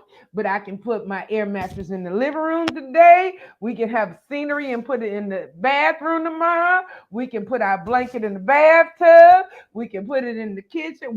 Because at the end of the day, this is mine. This is. right, So I can move around. yeah, If he put a pink slip on your door tomorrow, you out this. Then yeah. you would ask me, can you stay this? That's another one of those areas that where classism and racism would kind of start crossing those lines, because you learn something during that time frame that I'm gonna tell you, like for me, now I'm just getting into real estate investing. I'm just getting into it, and I'm gonna tell you what's happened in the last year here in the South. I'm being mentored by guys that are 10 years younger than me, and they have millions in assets now. And what's happening is they've gotten so hot that the banks have changed the criteria to get the loans now. Now, when it would be 80% loan to value, they dropped to 75, and then trending towards 70. So I know you know what I'm talking about with that, because now you're starting to see more of us walk through the door ready to buy a property with our 20% down, ready to get their property and then turn it into a cash flow asset. You see what I'm saying? Now they changing it, and see, that's where the classism and the racism, that's where it meshes, because they change the lines when you start to figure it out. But you always have to understand, when we realize that nothing changes in the game but the faces and the names. So when you get platforms like this is where the exchange of knowledge goes, and you say, I'm not trying, but God is just dropping this in my spirit. And that's where you make your team well-rounded. So even as we have Roots mentoring, even on our board, we have a former educator, we have a former gentleman who worked on the IRS. I mean, we have a consultant who's former from the IRS. Come on, Alfred, help me out. I'm blanking right now. I'm blanking in and out. Oh, okay. So we have a consultant that's former from the IRS. We have a former educator. We have 2 educators, as a matter of fact. We have a consultant who's a former grant writer. We have, those. Say it again. That's the IRS. So even Caesar, we even got a somebody from Caesar's team. So you put together a team that will be able to make it work. So when the IRS consultants say, no, you might need to get somebody who's a little bit lighter skinned to go into the bank, we good with that, because we got somebody on the team that can do that. You understand what I'm saying? That's how you. So then, you walk in and you do business with an art gallery who says, you know what, because of your cause and your passion, I'll open the doors and let you have a grand opening right here in the art gallery. You can get so much, you can get the profits off, you can get proceeds off of whatever sales, and I'll open the doors for you wide open when you're ready. That's God. Nothing changes but the names and the faces of the game. Good. Okay, I'm done. It's good. Chadwick. So moving on, we have April. April missed that one. Hobart missed that one. Yeah. Moving on, we also had an episode where we talked, and we had people come on to tell about their small businesses, their goods, and their services. April go first because she was April goes first because she was she experiences goods from the business owners. I'm running this now, Hobart. Guess she told you. So yeah, we had a couple of different I don't want to call them vendors, business owners, and we ain't gonna call them small business owners either, because we're gonna speak life into their situations. Miss Meditra with jewelry, tell me again, made by Meditra. That's it. She has some fine pieces on Etsy, and that's one of the things that I just heard a niece say, and I'm like, a niece, I'm sorry, I maybe sound like I'm rambling sometimes, but stuff be popping into my little mind. The mentoring, we got to be able to mentor our kids where they're at. And so these people that own small businesses, maybe we need to start getting other people to teach them how they started a small business. We talked to Marquez January. He has a mentoring service. He's an educator. And they need to see people like us that are doing small businesses. Alfred has the Roots mentoring group. we have to be able to teach our kids everything that they are not getting in the world, because the world is out there waiting to teach them how to become drug dealers. What they call them, street pharmacists. Do they still call them that? I don't know. I ain't been in the streets in 30 years. Um, it's waiting to teach them how to go and boost from the stores, boost and steal from the stores and sell it to you at a discount rate. We got to teach them the legitimate rights. I'm with Coach. I just started learning about investing and buying into stocks and I keep saying I want to get rid of this house. This house is doing too much, but I wouldn't get rid of it for anything in the world. But it's the small things like starting your own business that teach us how to grow beyond what we're used to seeing, what we think we know. Because I thought I knew a lot of stuff and I ain't really know nothing. And so now at 52, I'm teaching my kids and they teaching me how to be able to do certain things. And I remember one morning I was in here watching TV and they were talking about NFTs. And I'm like, NFTs, what is that? So I called the kids one by one. Y'all know what NFTs is? And they was like, a couple of them kind of knew, one of them didn't know. And they was like, Ma, this is this. We need to get us some NFTs. It deals with cryptocurrency. These people are selling stuff that to me or you, it may seem like nothing, but they selling it for millions and millions of dollars. And like was said earlier, this new generation, they running with it. They grabbing the bull by the horn and they running with it. And you can be 52 like me and scared of shoulda, coulda, woulda, but you're gonna be talking about maybe I should have thought I would have. And so it's the small business owners, the mentoring groups that we establish is what's going to teach our kids to become successful, to become business owners. And they don't have to be small business owners because they can learn the concept of expanding a brand name. Michael Jordan just put on a pair of Nikes. Off the bench sports. What? Say Off it the ain't bench so. sports. It wasn't supposed to be. It wasn't supposed to be unmuted. My bad. Oh, listen. So is Michael Jordan wore a pair of Nikes, and now Nike is a household name. Jordans are a household name. People paying $300, $400, $500 for a pair of Jordans. Off the bench sports. If not for off the bench sports, we wouldn't be here tonight on Life Off the Bench. His small dream is now becoming enormous. He be like, sometimes he seems like he overwhelmed with off the bench sports. But I've been telling him for years, boy, you need to go let ESPN give you a job. But now he ain't got to let ESPN give him a job because he got what? His own. Amen. His own brand, his own name. And when we begin to teach our kids that you can have, and I'm going to say, not does he just only have his own brand or his own name, guess what he also did?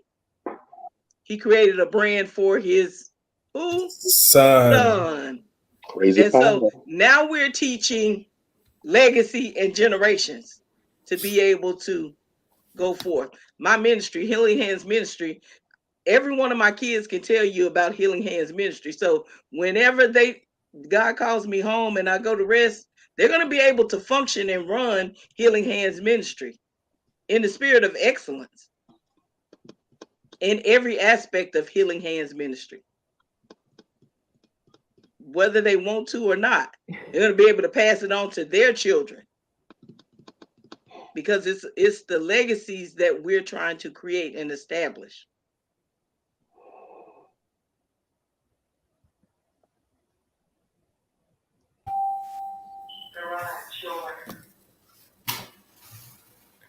Yes, we are.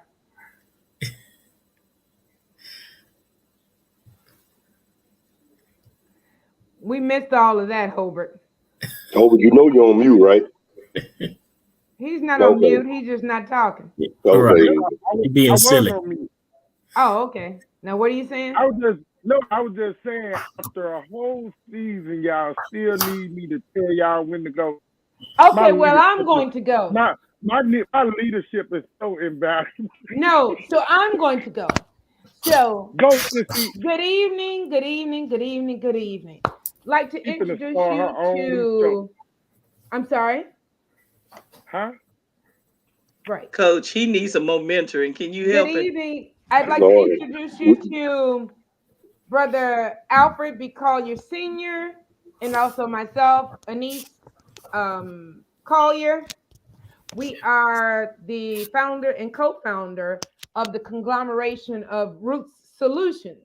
And under Roots Solutions, you have Roots Mentoring, which mentors youth with a supportive connection for peers and a safe space for academic and personal growth and positive transformations, that whole entire experience. Then you also have Roots Wellness Counseling, which offers individual, personal, couples, counseling offered by myself, which is a licensed clinical professional counselor here in the state of Illinois. We have Roots Life Coaching, Roots Speaking, and we will look forward to growing and expanding as God increases our territory. Enlarge Amen. my territory. Because it's a new Oh, Lord, season, it's a bless new me day, indeed. fresh Hey, anointing I pray for coming increase our for you guys. way. Uh, A season of hey, power. You gotta let me finish my song. And oh yeah. prosperity. Hey, you know they're gonna get you some It's copyright the new. infringement, You right? the singer, brother Eddie, sing for me. Oh, I just play the keyboard. Well, you better He play sing, for me. don't It's believe a that. new He sing. season. I play the It's a piano. new season. Well, Hey, It's a hey, new season. y'all remember It's a new what that was when season. Mike Epps was the choir director? What that was? What movie that was? Mike Epps was the choir director. That's Oh Eddie. That's Eddie, y'all. He boy, be up there. dude, He be up. I play the piano. Brother Collier, would you like to speak, please? He's been doing it over a decade, well, over 2 decades, over 3 decades. Whew. Alpha say you telling his age now. That's all right. He fine like wine, baby. That's what I'm talking about. Look at that. That's what I'm talking all that. That's yeah. There you go, Al. But you on mute, bro. I know I'm mute. Yeah. I was good. You had told him everything, so I was good. Say But y'all too funny, man. Y'all are mentoring too is funny. definitely a rewarding. I don't even want to call it a job. It's a rewarding experience, I must say. Would you like to share your airport experience, darling? My airport is no, we good. Yeah. This is life off the bench at its finest. Right. Yeah. Well, Listen to finale. You I'll dump own that. mine real. Yeah, I know. She wanted me to tell y'all about how last month my son had to have an operation in Minneapolis. I went up to see him. I flew up to see him, and on my way back, my wife had an appointment she had to go to, so she wasn't able to pick me up from the airport. So I was able to call one of my little mentees that I had mentored. They're 22 now. I called one of my mentees and told him I needed to be picked up at the airport. And he said, "I got you, Mr. Collier. Don't worry about it. I got you. I'll be there." And all three of them came. It was the three of them that I mentored. All three of them jumped in the car and they came and picked me up from the airport, brought me home, sat here and talked with us for about 2 more hours once we got to the house. But yeah, it's very rewarding. It's worth the investment. Without a doubt.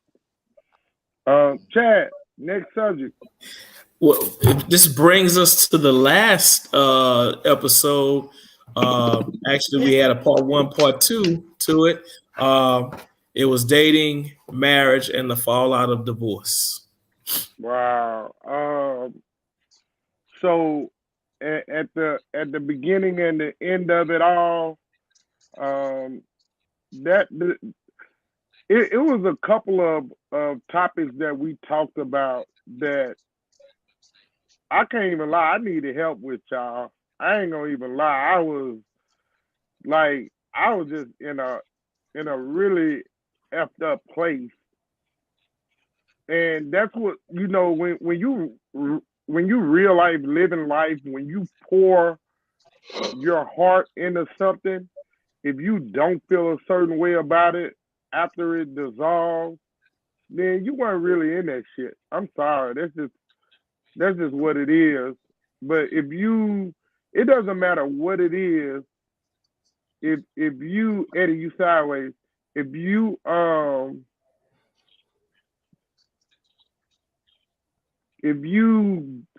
pour into that, if you pour into that something, then you should want a reward from it. I tabbed, but till death do you part as failure. It's failure in dating because no matter what we say, ain't nobody really trying to just date somebody for 25 years without the ultimate goal of getting married. Like we can say we won't, in our heart, we lying. Everybody want to be married. Don't nobody want to be alone. It's cold in Louisiana right now. It'd be like 31, 32. Nobody want to be in no damn bed alone. They lying if they say they do. So, we have to just be honest about our feelings, about our emotions, about the energy that we put out. Because at the end of the day, you only stupid what you learn after it's over based on your ignorant, petty, flamboyant, I'm going to do it my way, regardless of what somebody else feel, say, or think. You have to be to learn something in order to grow. So it can't be about me, no matter how much. And I thought I gave a lot of myself, in which I did give a lot of myself. But a lot of myself that I gave was to my children. I wasn't a very good husband. Wow. Say something then. Help somebody today. I was not a very good husband at all. Did I provide? Yes. But it's more than providing and being a husband. I gave more to getting off the bench sports started and life off the bench than I did to 22 years of life with someone. A disservice to her.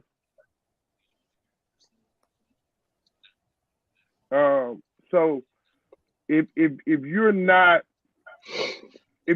man enough to be honest with yourself about what something is, slap yourself. Because you're never going to be the person that God intended for you to be if you look at yourself in the mirror every morning, but you're not man enough to be honest with yourself. So, hey, that's my 1 1/3.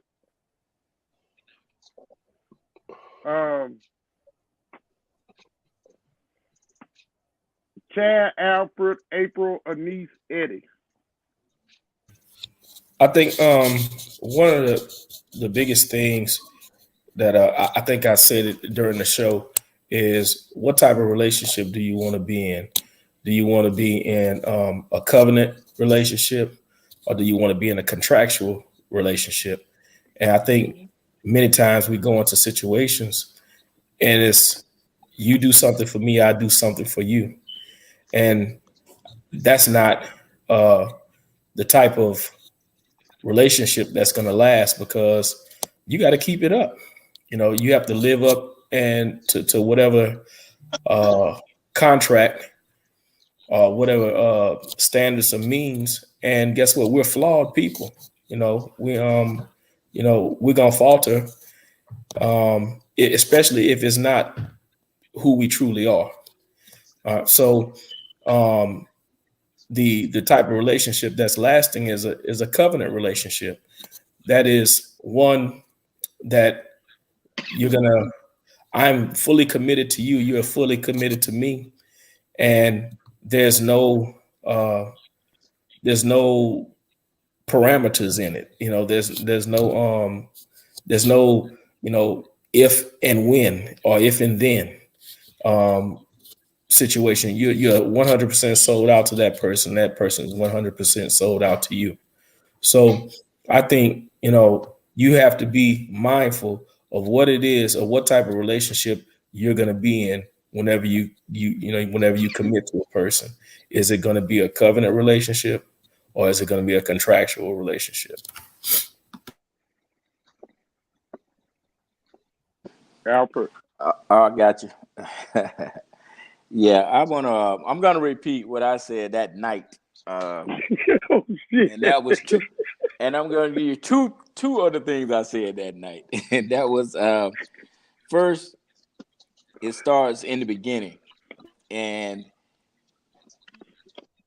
my advice is do not enter that relationship with someone that you're not willing or able, mentally, physically, however, to walk away from and be okay, because you lose yourself. And the second thing was that, like I said, in the beginning, it's God first. Pray on it first. Don't enter into a relationship that you can't walk away from without causing hurt, harm, or danger to yourself or that person. And you can't make someone else love you the way you love them if they don't have it. If they're not feeling that, you got to be able to walk away. That's my piece. Back. April. This topic for me, it was a little eye-opening. It was me being very apparent with people, in sharing my experiences, because I think I also said I never thought I would be divorced. And here I am, divorced twice. Was not my expectations at all. But I believe that we live and we learn in our life experiences. And if you don't complete the assignment at hand and you don't learn anything from it, then maybe it was a failure. I also said that I've learned from both marriages. I learned a lot about April, and I learned about the people that I was entering. What'd you say the words was, Chad? Contractual and Covenant. And covenant. Covenant. Contractual and covenant. Into these contractual agreements that I entered into, because covenant keeps you. Are you asking me? No, I'm telling you, Right. covenant keeps you. Covenant will definitely keep you. It was the covenant that kept Noah inside the boat. The covenant that allowed Joseph to go to Potiphar's prison and come out head of everything. It's the covenant that provides provisions even when you don't like the person that you're looking at next to you because y'all had a disagreement. Man, y'all gonna have both of us crying, him and me. That ain't gonna be a good sight. Let me help you out. The covenant is what allows a woman to follow a man, even though he may not be the person that brings in the most money. Somebody gonna catch that in a minute. And I will tell you, in neither one of my marriages was it ever about the money either. But if it was about the covenant, I'd probably still be in the first one. Most definitely. And when we learn how to be to thine own self be true, and let's raise the mirrors up tonight and look at thy own self and say, because it takes a big person to be able to say, hey, that was me. That's on me. I did that. and to be able to apologize to the person that you did it to.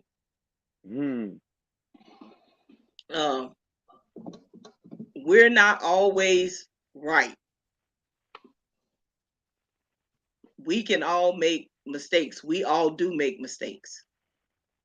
In my marriages, was it both of them? Because I was the common denominator in both marriages. So that would speak to say that I had some flaws myself. But I trust and believe in God and his provisions, that he doesn't make any mistakes. He doesn't allow anything to happenstance or coincidentally. He knows the plans that he has for April. And their plans to prosper me and to be in good health and to give me an expected end. So no matter what it looks like, no matter what I've been through, I trust him to clean up what I messed up. Amen. Amen. Amen. And amen.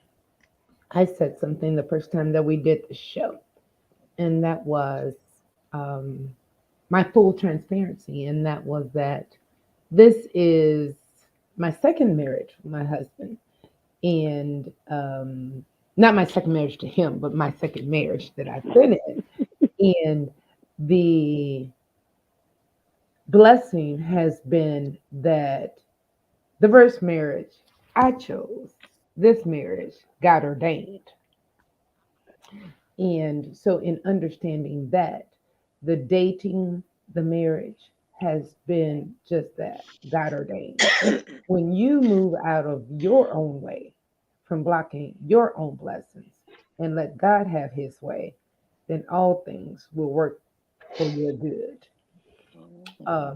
I believe that my first husband is a phenomenal person, just someone else.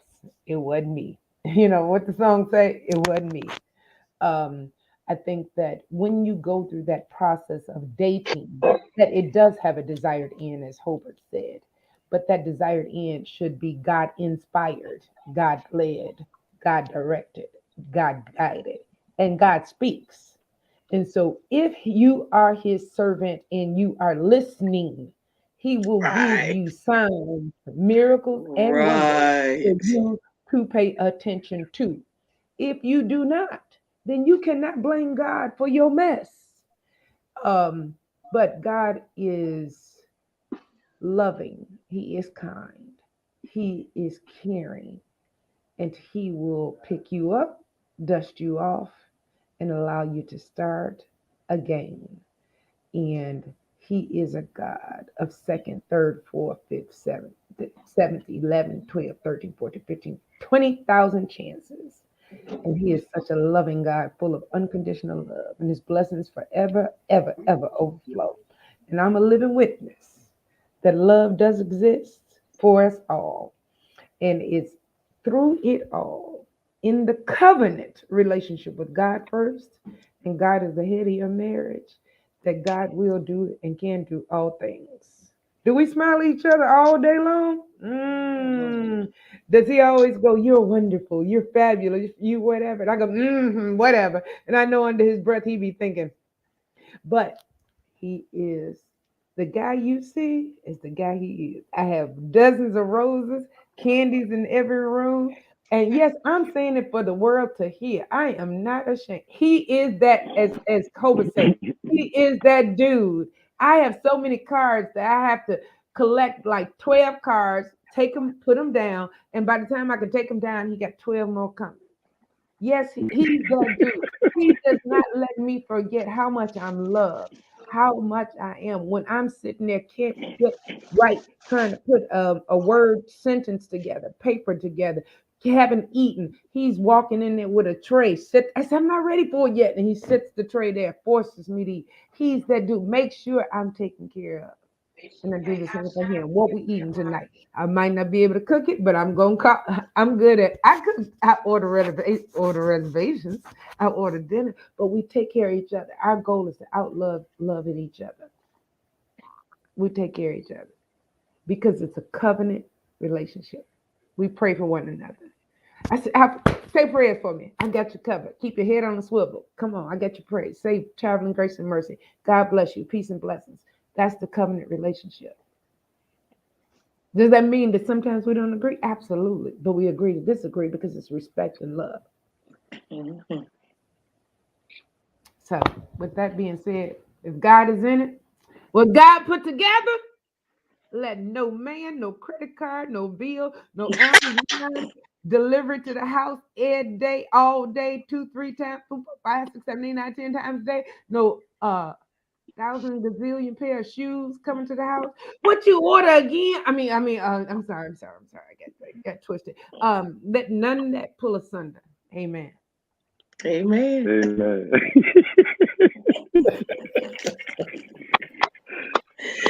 I love my sister, man. She gonna bring the raw. Eddie J. I got it. I've been waiting on this all week. Whatever. Boy, I tell you, boy. All week I've been waiting on this. Do I play the prelude? There we go. Ting, There ting, we go. ting, ting. I got a piano sitting right next to me. Ting, Right ting, now. ting, ting, ting, ting, ting, ting. And mine goes through. When we get to tambourine, the ring, a ring, a ring, a ring, a ring. I can't wait till I meet the Colliers face to face. I know it's gonna happen soon. I'm serious. Really, all of y'all. Really, all of y'all. And April Just a and Miss wife. and Miss April, I'm gonna tell you something. You my sister, you don't know it. So I'm telling you. Let me tell you, he has given me a lot of brothers. Ask Alfred, how did I meet him? It was through him.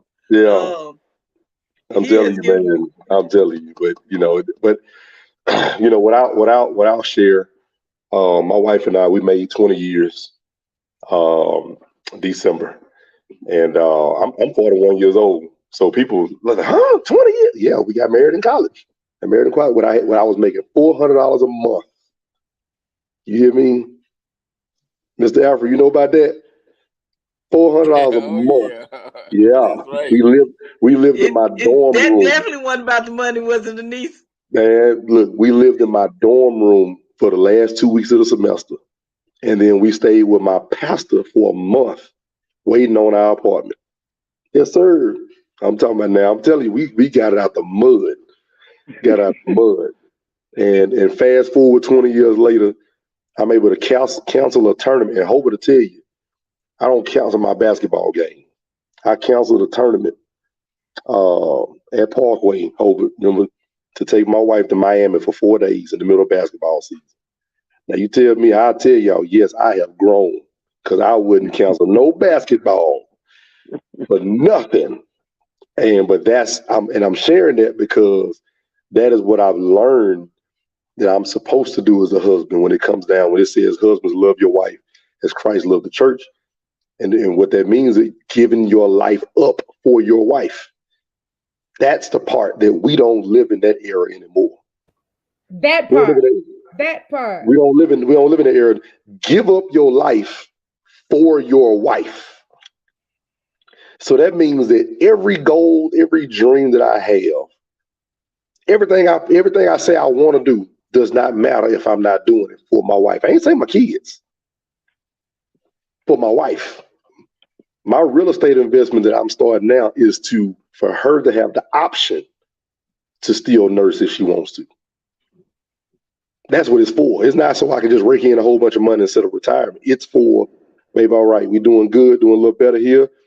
You want to work part-time, you can. You see what I'm saying? That's what it's for. It's not for me just to say I have money. So I've learned over time what that scripture means and still learning it. When it says, husbands, love your wife like Christ loved the church. Give your life up for your wife. If your dreams and goals are not to take care of your wife, then the wrong dreams and goals. Period.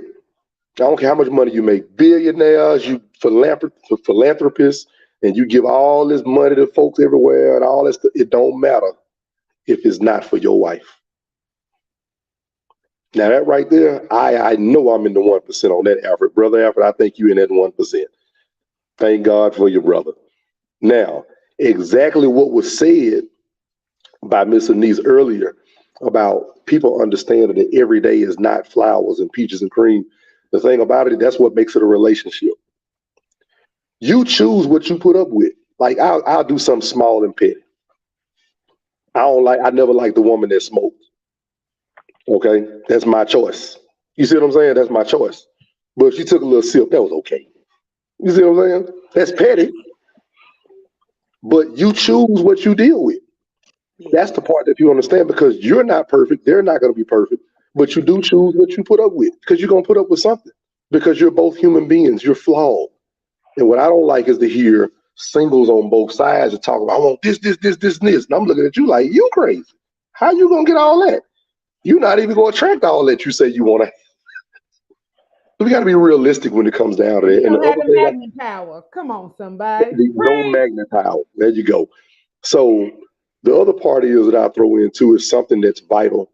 And I think y'all have an appreciation for this. This is not common, but it is something that I think is necessary. 5 love languages. Learning how to love your spouse the way speaking their language. What we do is we try to love based on what we want. That's what we try to do.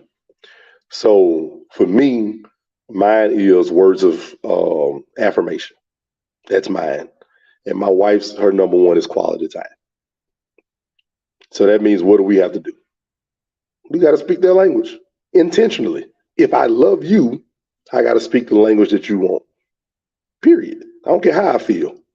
That's what I'm supposed to do. Now, do we get it right all the time? No, we don't. We don't. Because, like I said, we all got problems.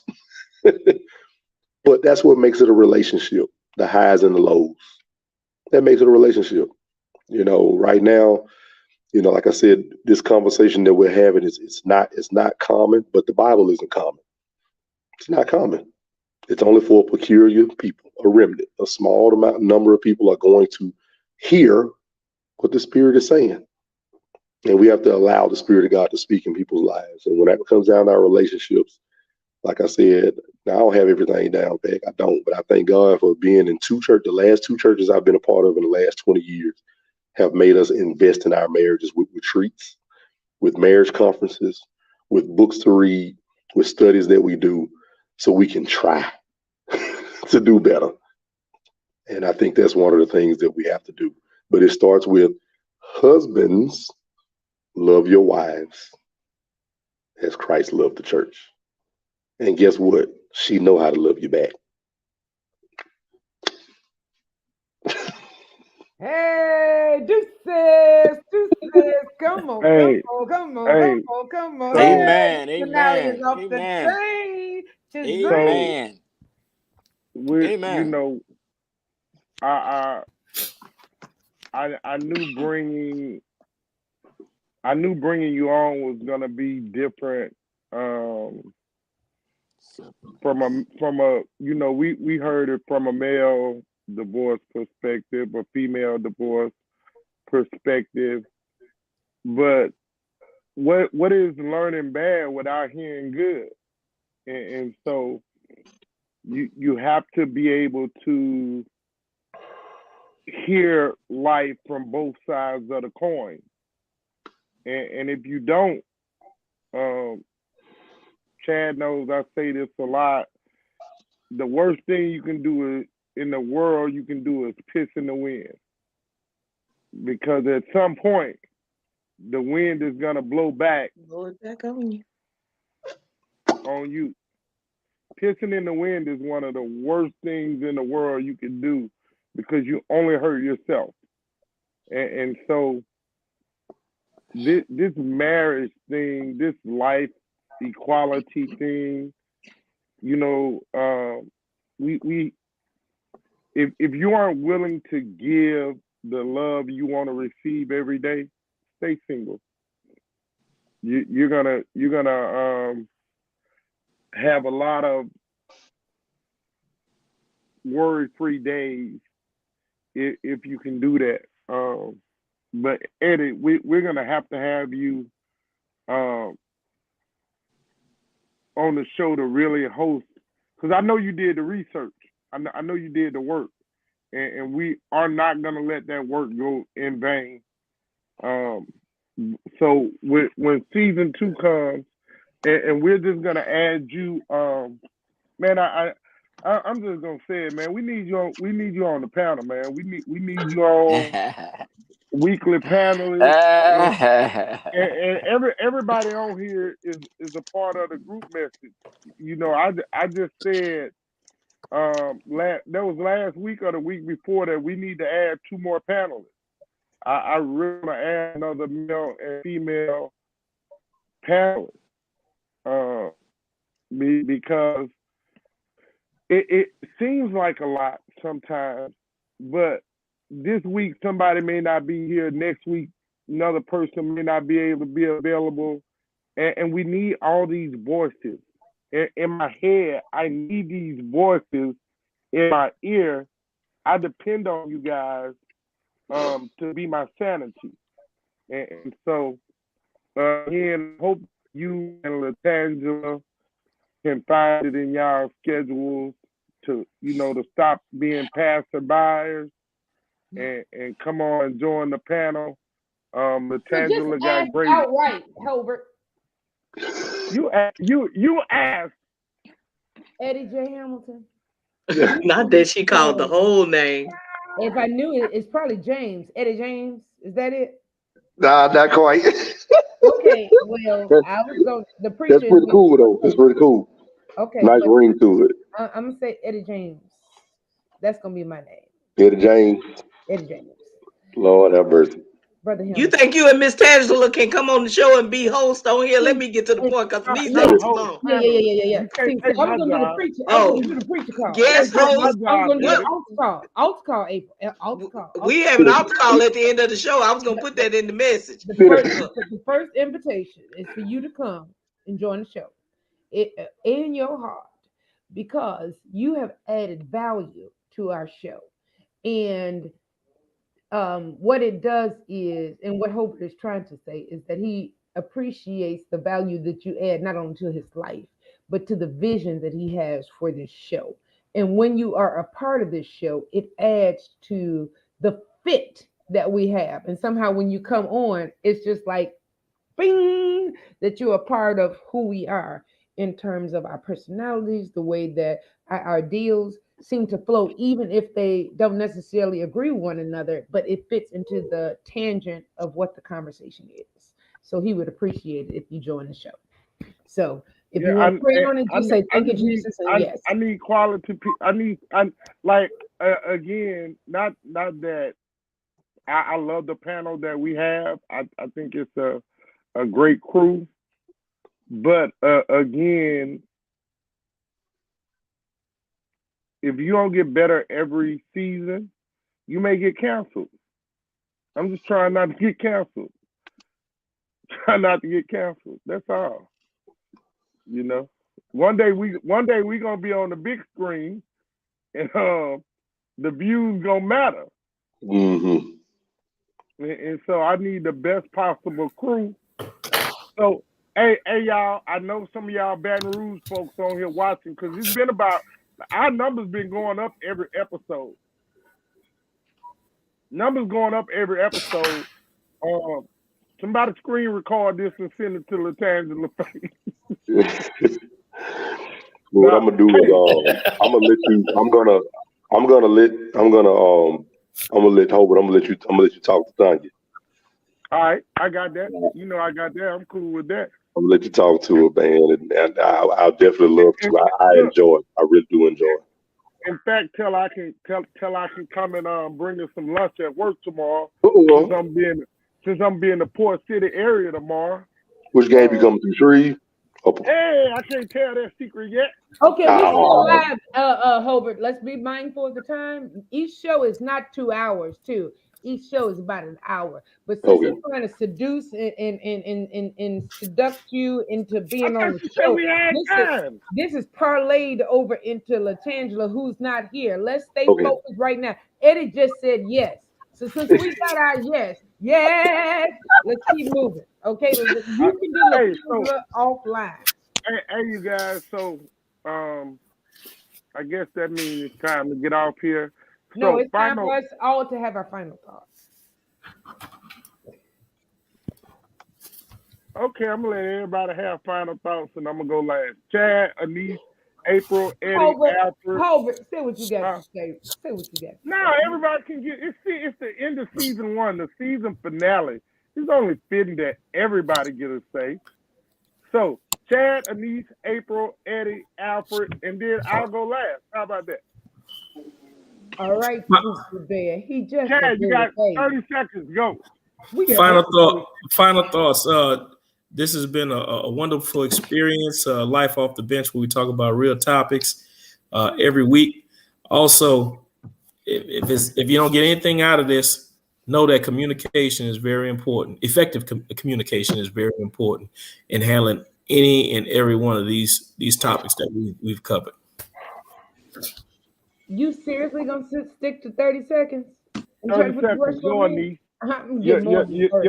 Your timer don't start it, Anise.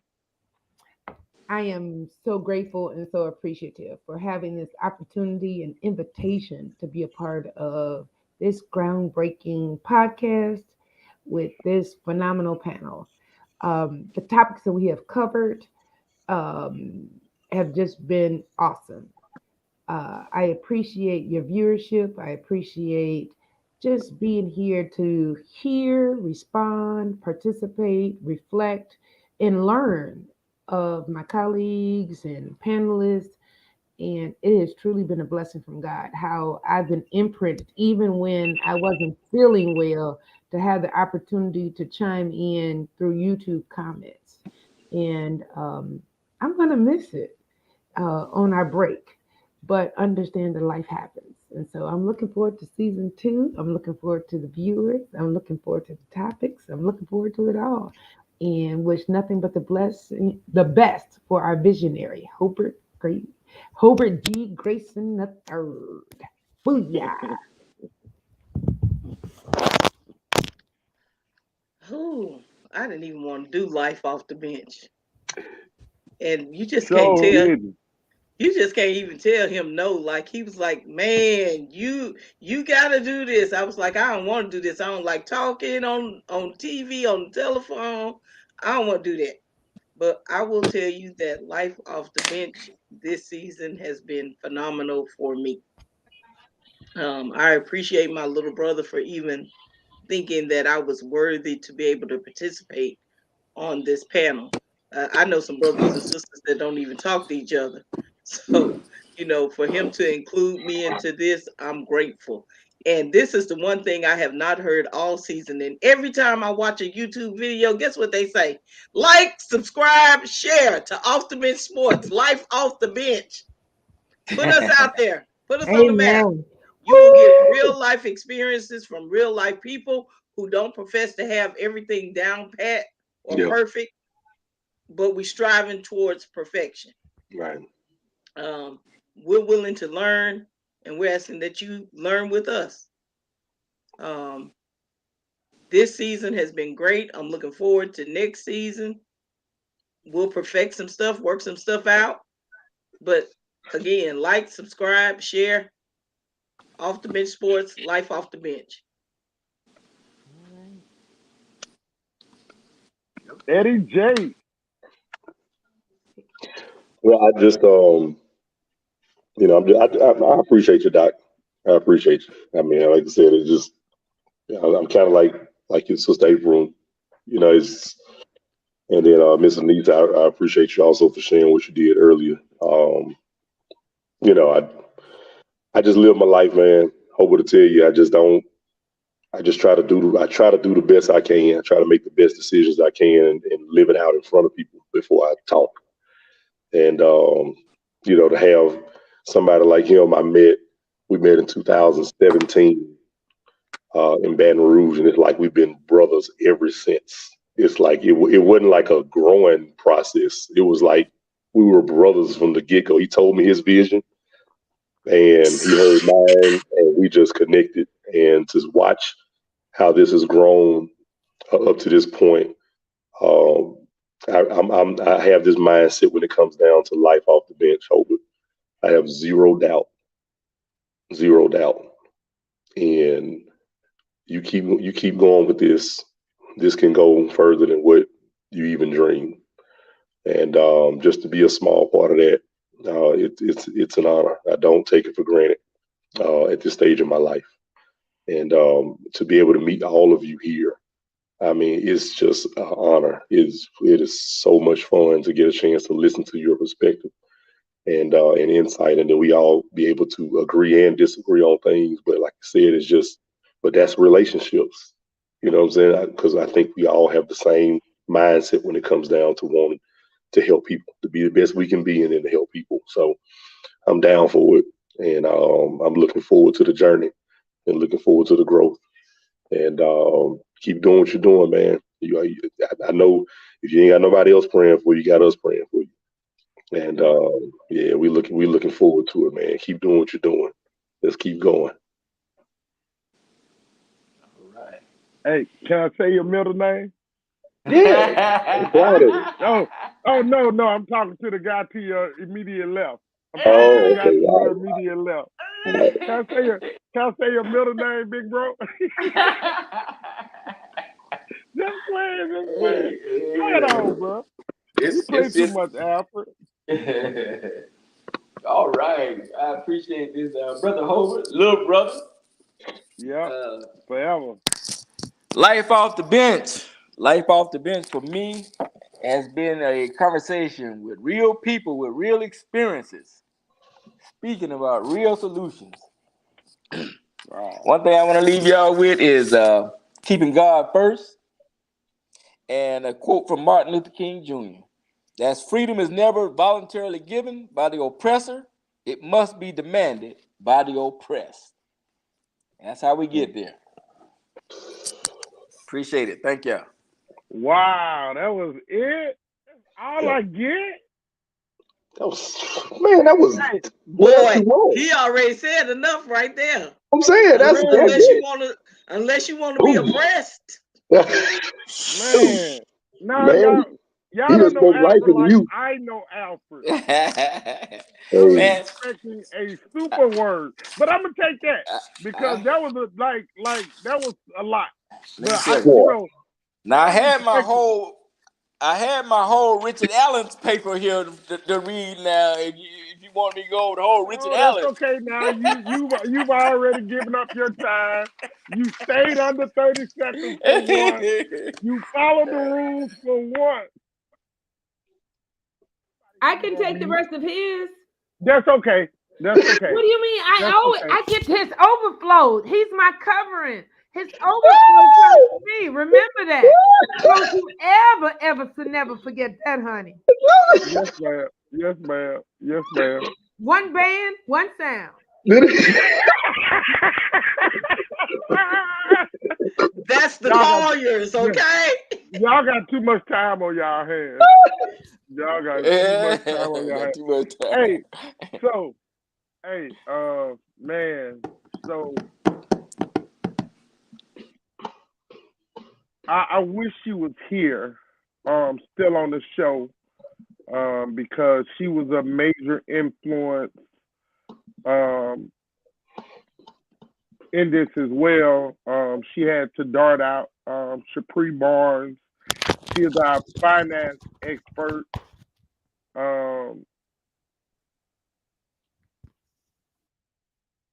She did a lot of great stuff with us, and we hope that she comes back next season for season 2. But you know, we're gonna keep her, you know, in our prayers as well. This has been really phenomenal. For me, the challenge was giving up my Sunday evenings because it was really the only time that I had that was free. Because if you know me, from Monday through Sunday, I live and breathe high school sports. If high school sports were 7 days a week, I do it 7 days a week. I don't get paid for it. I don't make any money for it. But it's what I love. It's what my heart loves. And if you're living within the comforts and confines of your heart, then you have something. And it doesn't matter what nobody else say, feel, think, or believe. It's what makes you happy. It makes you whole and complete. Well, life off the bench, it made me a little bit more completer because as much as I wanted to do this for everybody else, I needed it for me as well. Like it's been said when we talked about how long is long enough, when we talked about mental health, when we talked about the stigma in the African American community, when we talked about racism, classism, sexism, when we talked about all the topics that we talked about, like I needed that. I like real life needed that. And I can give you a million stories that I've encountered, but none was greater than the 10, 11 weeks that we just spent together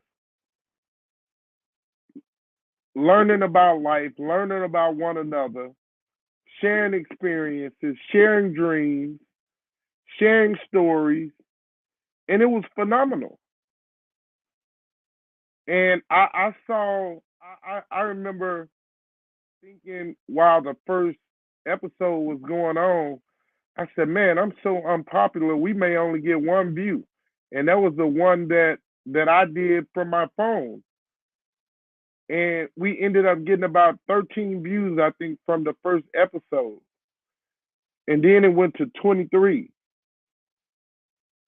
And now I think we're at like 50 some at the end of the night. Like that's growth. Like that's a real growth. And it may seem like nothing. And I don't care if we help one person every time we air and have a conversation, we've done a lot. Because you can only help save one person at a time. You can't save the multitude. Even Jesus said everybody won't get to go to heaven.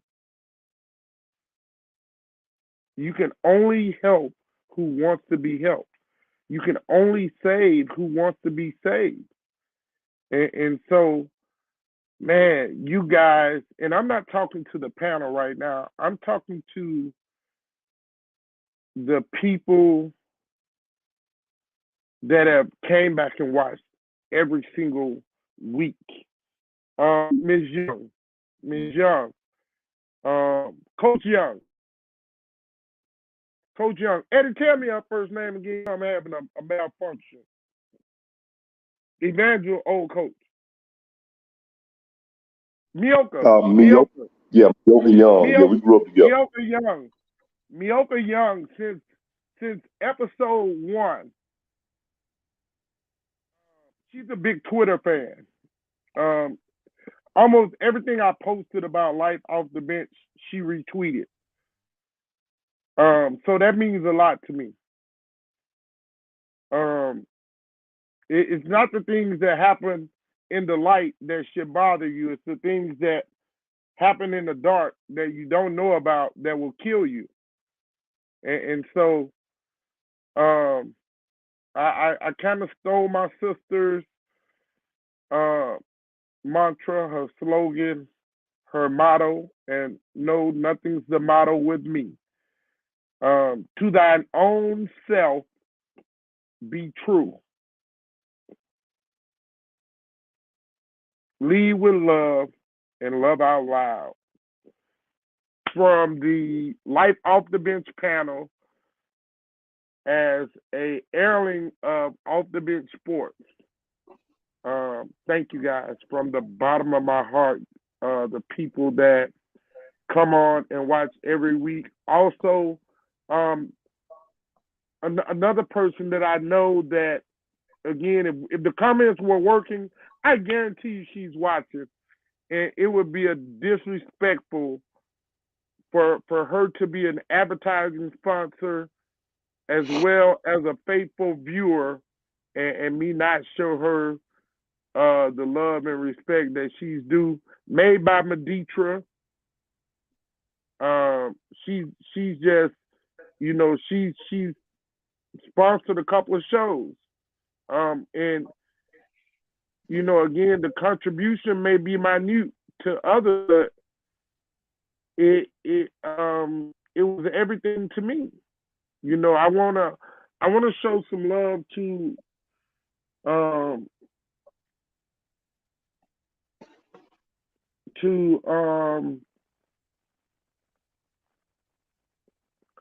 two other people that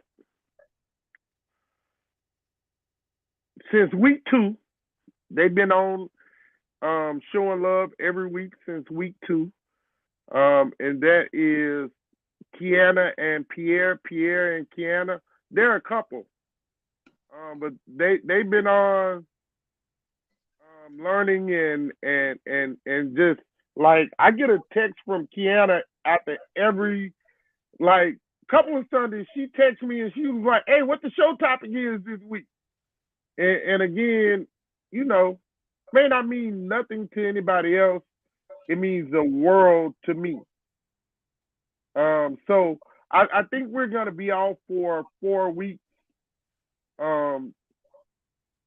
I'll get to go and just have 4 free Sunday evenings where I get to go in one Sunday. I know one Sunday I'm taking my daughter. If y'all want to help me out, I want to take my daughter to J. Alexander. Y'all know I'm broke. Y'all know I'm broke. I want to take my daughter to J. Alexander though. So if y'all, you know, help brother out, you know. Hey, now. Don't you dare. Don't you dare. Close your mouth. Mwah. Go ahead. I'm a pastor now. You know, I'm passing. Oh, yeah, I can't talk to you like that no more. I'm a pastor now. I'm passing the plate. Give Lifeline, Miller Chapel AME Church. Hallelujah. Oh, let me put that back on the screen for you real quick. Man, you know, I'm so proud of you, man. You make me more happy than a barrel full of monkeys. My sissy, Did you say happier than a barrel full of monkeys? Yeah, don't mind me and my whatever they is. Don't be playing with me. But hey, that's her church, y'all. All right. That's God's church. All right, Miller. Okay.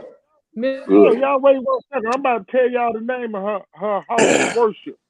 Yeah, I'm about to go follow. Chapel African Methodist Episcopal Church in University Park, Illinois. That's where they reside at. University Park. I've been to their mansion before. Hey, you can follow them out on Facebook, YouTube, and Insta at Miller's Chapel A&M AMECCM. That's Instagram, YouTube Miller's Chapel AME Church CCM, and Facebook is Miller's Chapel African Methodist Episcopal Church. That one, all that. You may not respect her, but you're gonna respect her cloth. Get your phone off mute, sissy. I mean, can't nobody hear you. Oh, no. I need you to read the whole flyer. You're going to read some. Read all of it now. Come on now. This is where the my bad. Ways to give. Put it back up there. Stop your scrolling bar. Stop your scrolling bar. That's easy right there. But just scrolling by is cutting it off. Online is Give Lifey. Give LaFly. Okay, Give LaFly. I don't know nothing about that. I don't go to church. Give LaFly, Miller's Chapel A&M Church, or by mail. You do mail in. Don't send no cash. Steal cash. They know how to detect it. You got professional mail thieves. They know what cash feel like in the envelope. Okay, and they'll weigh every dollar. May I say this? Take the flyer Yes, down. Pastor Claudia. Okay, Okay. take the flyer down. See how I'm being obedient? May I say this? I will say this, that Life Off the Bench podcast has blessed Miller Chapel ME Church. Panelists from this Life on the Bench has sown seeds into Miller Chapel AME Church. And so I want to say thank you through Givelify. So we are grateful. Hi, how are you? Hey, What's your name? we got a new panelist. What up, What's nephew? your name? Don't say it loud. Ethan. Ethan. You're very We got- handsome, Ethan. How are We you? got a new panelist there, Hobart. Do you know that you are being broadcast to the world right now? See you all over the world. People in Tokyo can see you now. Israel, Australia, Yugoslavia. Small world, small world. So when Say you that again. become an old man, you can go into the archives on this day, Like- February the 20th, 2022, Like we are. and look this up. See your father and see yourself. Like we are speaking to you from Chicago, Illinois. Country Club Hills, yeah. Ethan said, yeah. Yeah. So the world is small. Nice to meet you world is too. Good, God bless you. Yay. Man. Hey, y'all. That was awesome. His face lit up when he realized. Hey, he y'all. was Y'all listening playing. We all way over over time. the Yeah, world. he waiting on me. That So, was hey, 246. we had 2 hours, That's why I 46 said minutes, thank the families. 22, 23, 24, 25, 26. bless our 20. families, Hobart, and thank our Yeah. families for Yeah.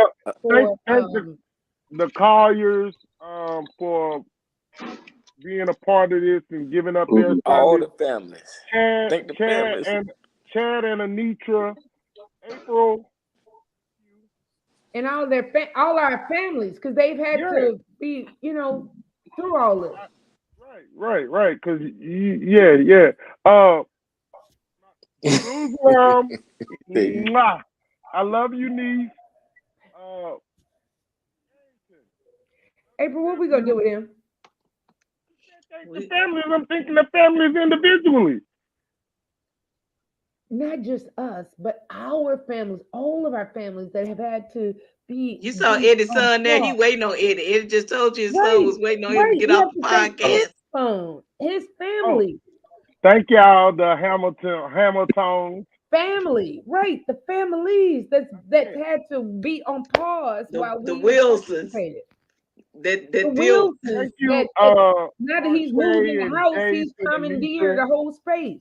And the whole Rain community and the whole Geisman community and the whole Monroe, Louisiana, and the whole DFW Metroplex, the whole Shreveport Metroplex, Shreveport Bossier, I'm sorry, because you from both sides of the track, bro. When you got money, when you got real money though, you move your dad around the corner from you. Ooh, yeah.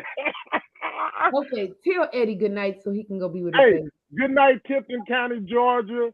Remember to thine own self be true. Live out loud. We love you. Wow. Season one. Wait a minute. Eddie, you don't know the heart? Your He was heart never up. at the end of the show. Yeah, Alfred, you got to you put missed your your heart up. heart. Get yourself in here, little Alfred Collier. Alfred said he doing his own thing. Probably in the room with this call you there. Right. Get in here and do this heart so we can get off here. Chad, get your waterhead self on here. All right, yeah, that's love. All right, that's love. Peace and blessings. Love y'all. Thank you all. Mwah. All right. Good night. Come back next Night. season 2.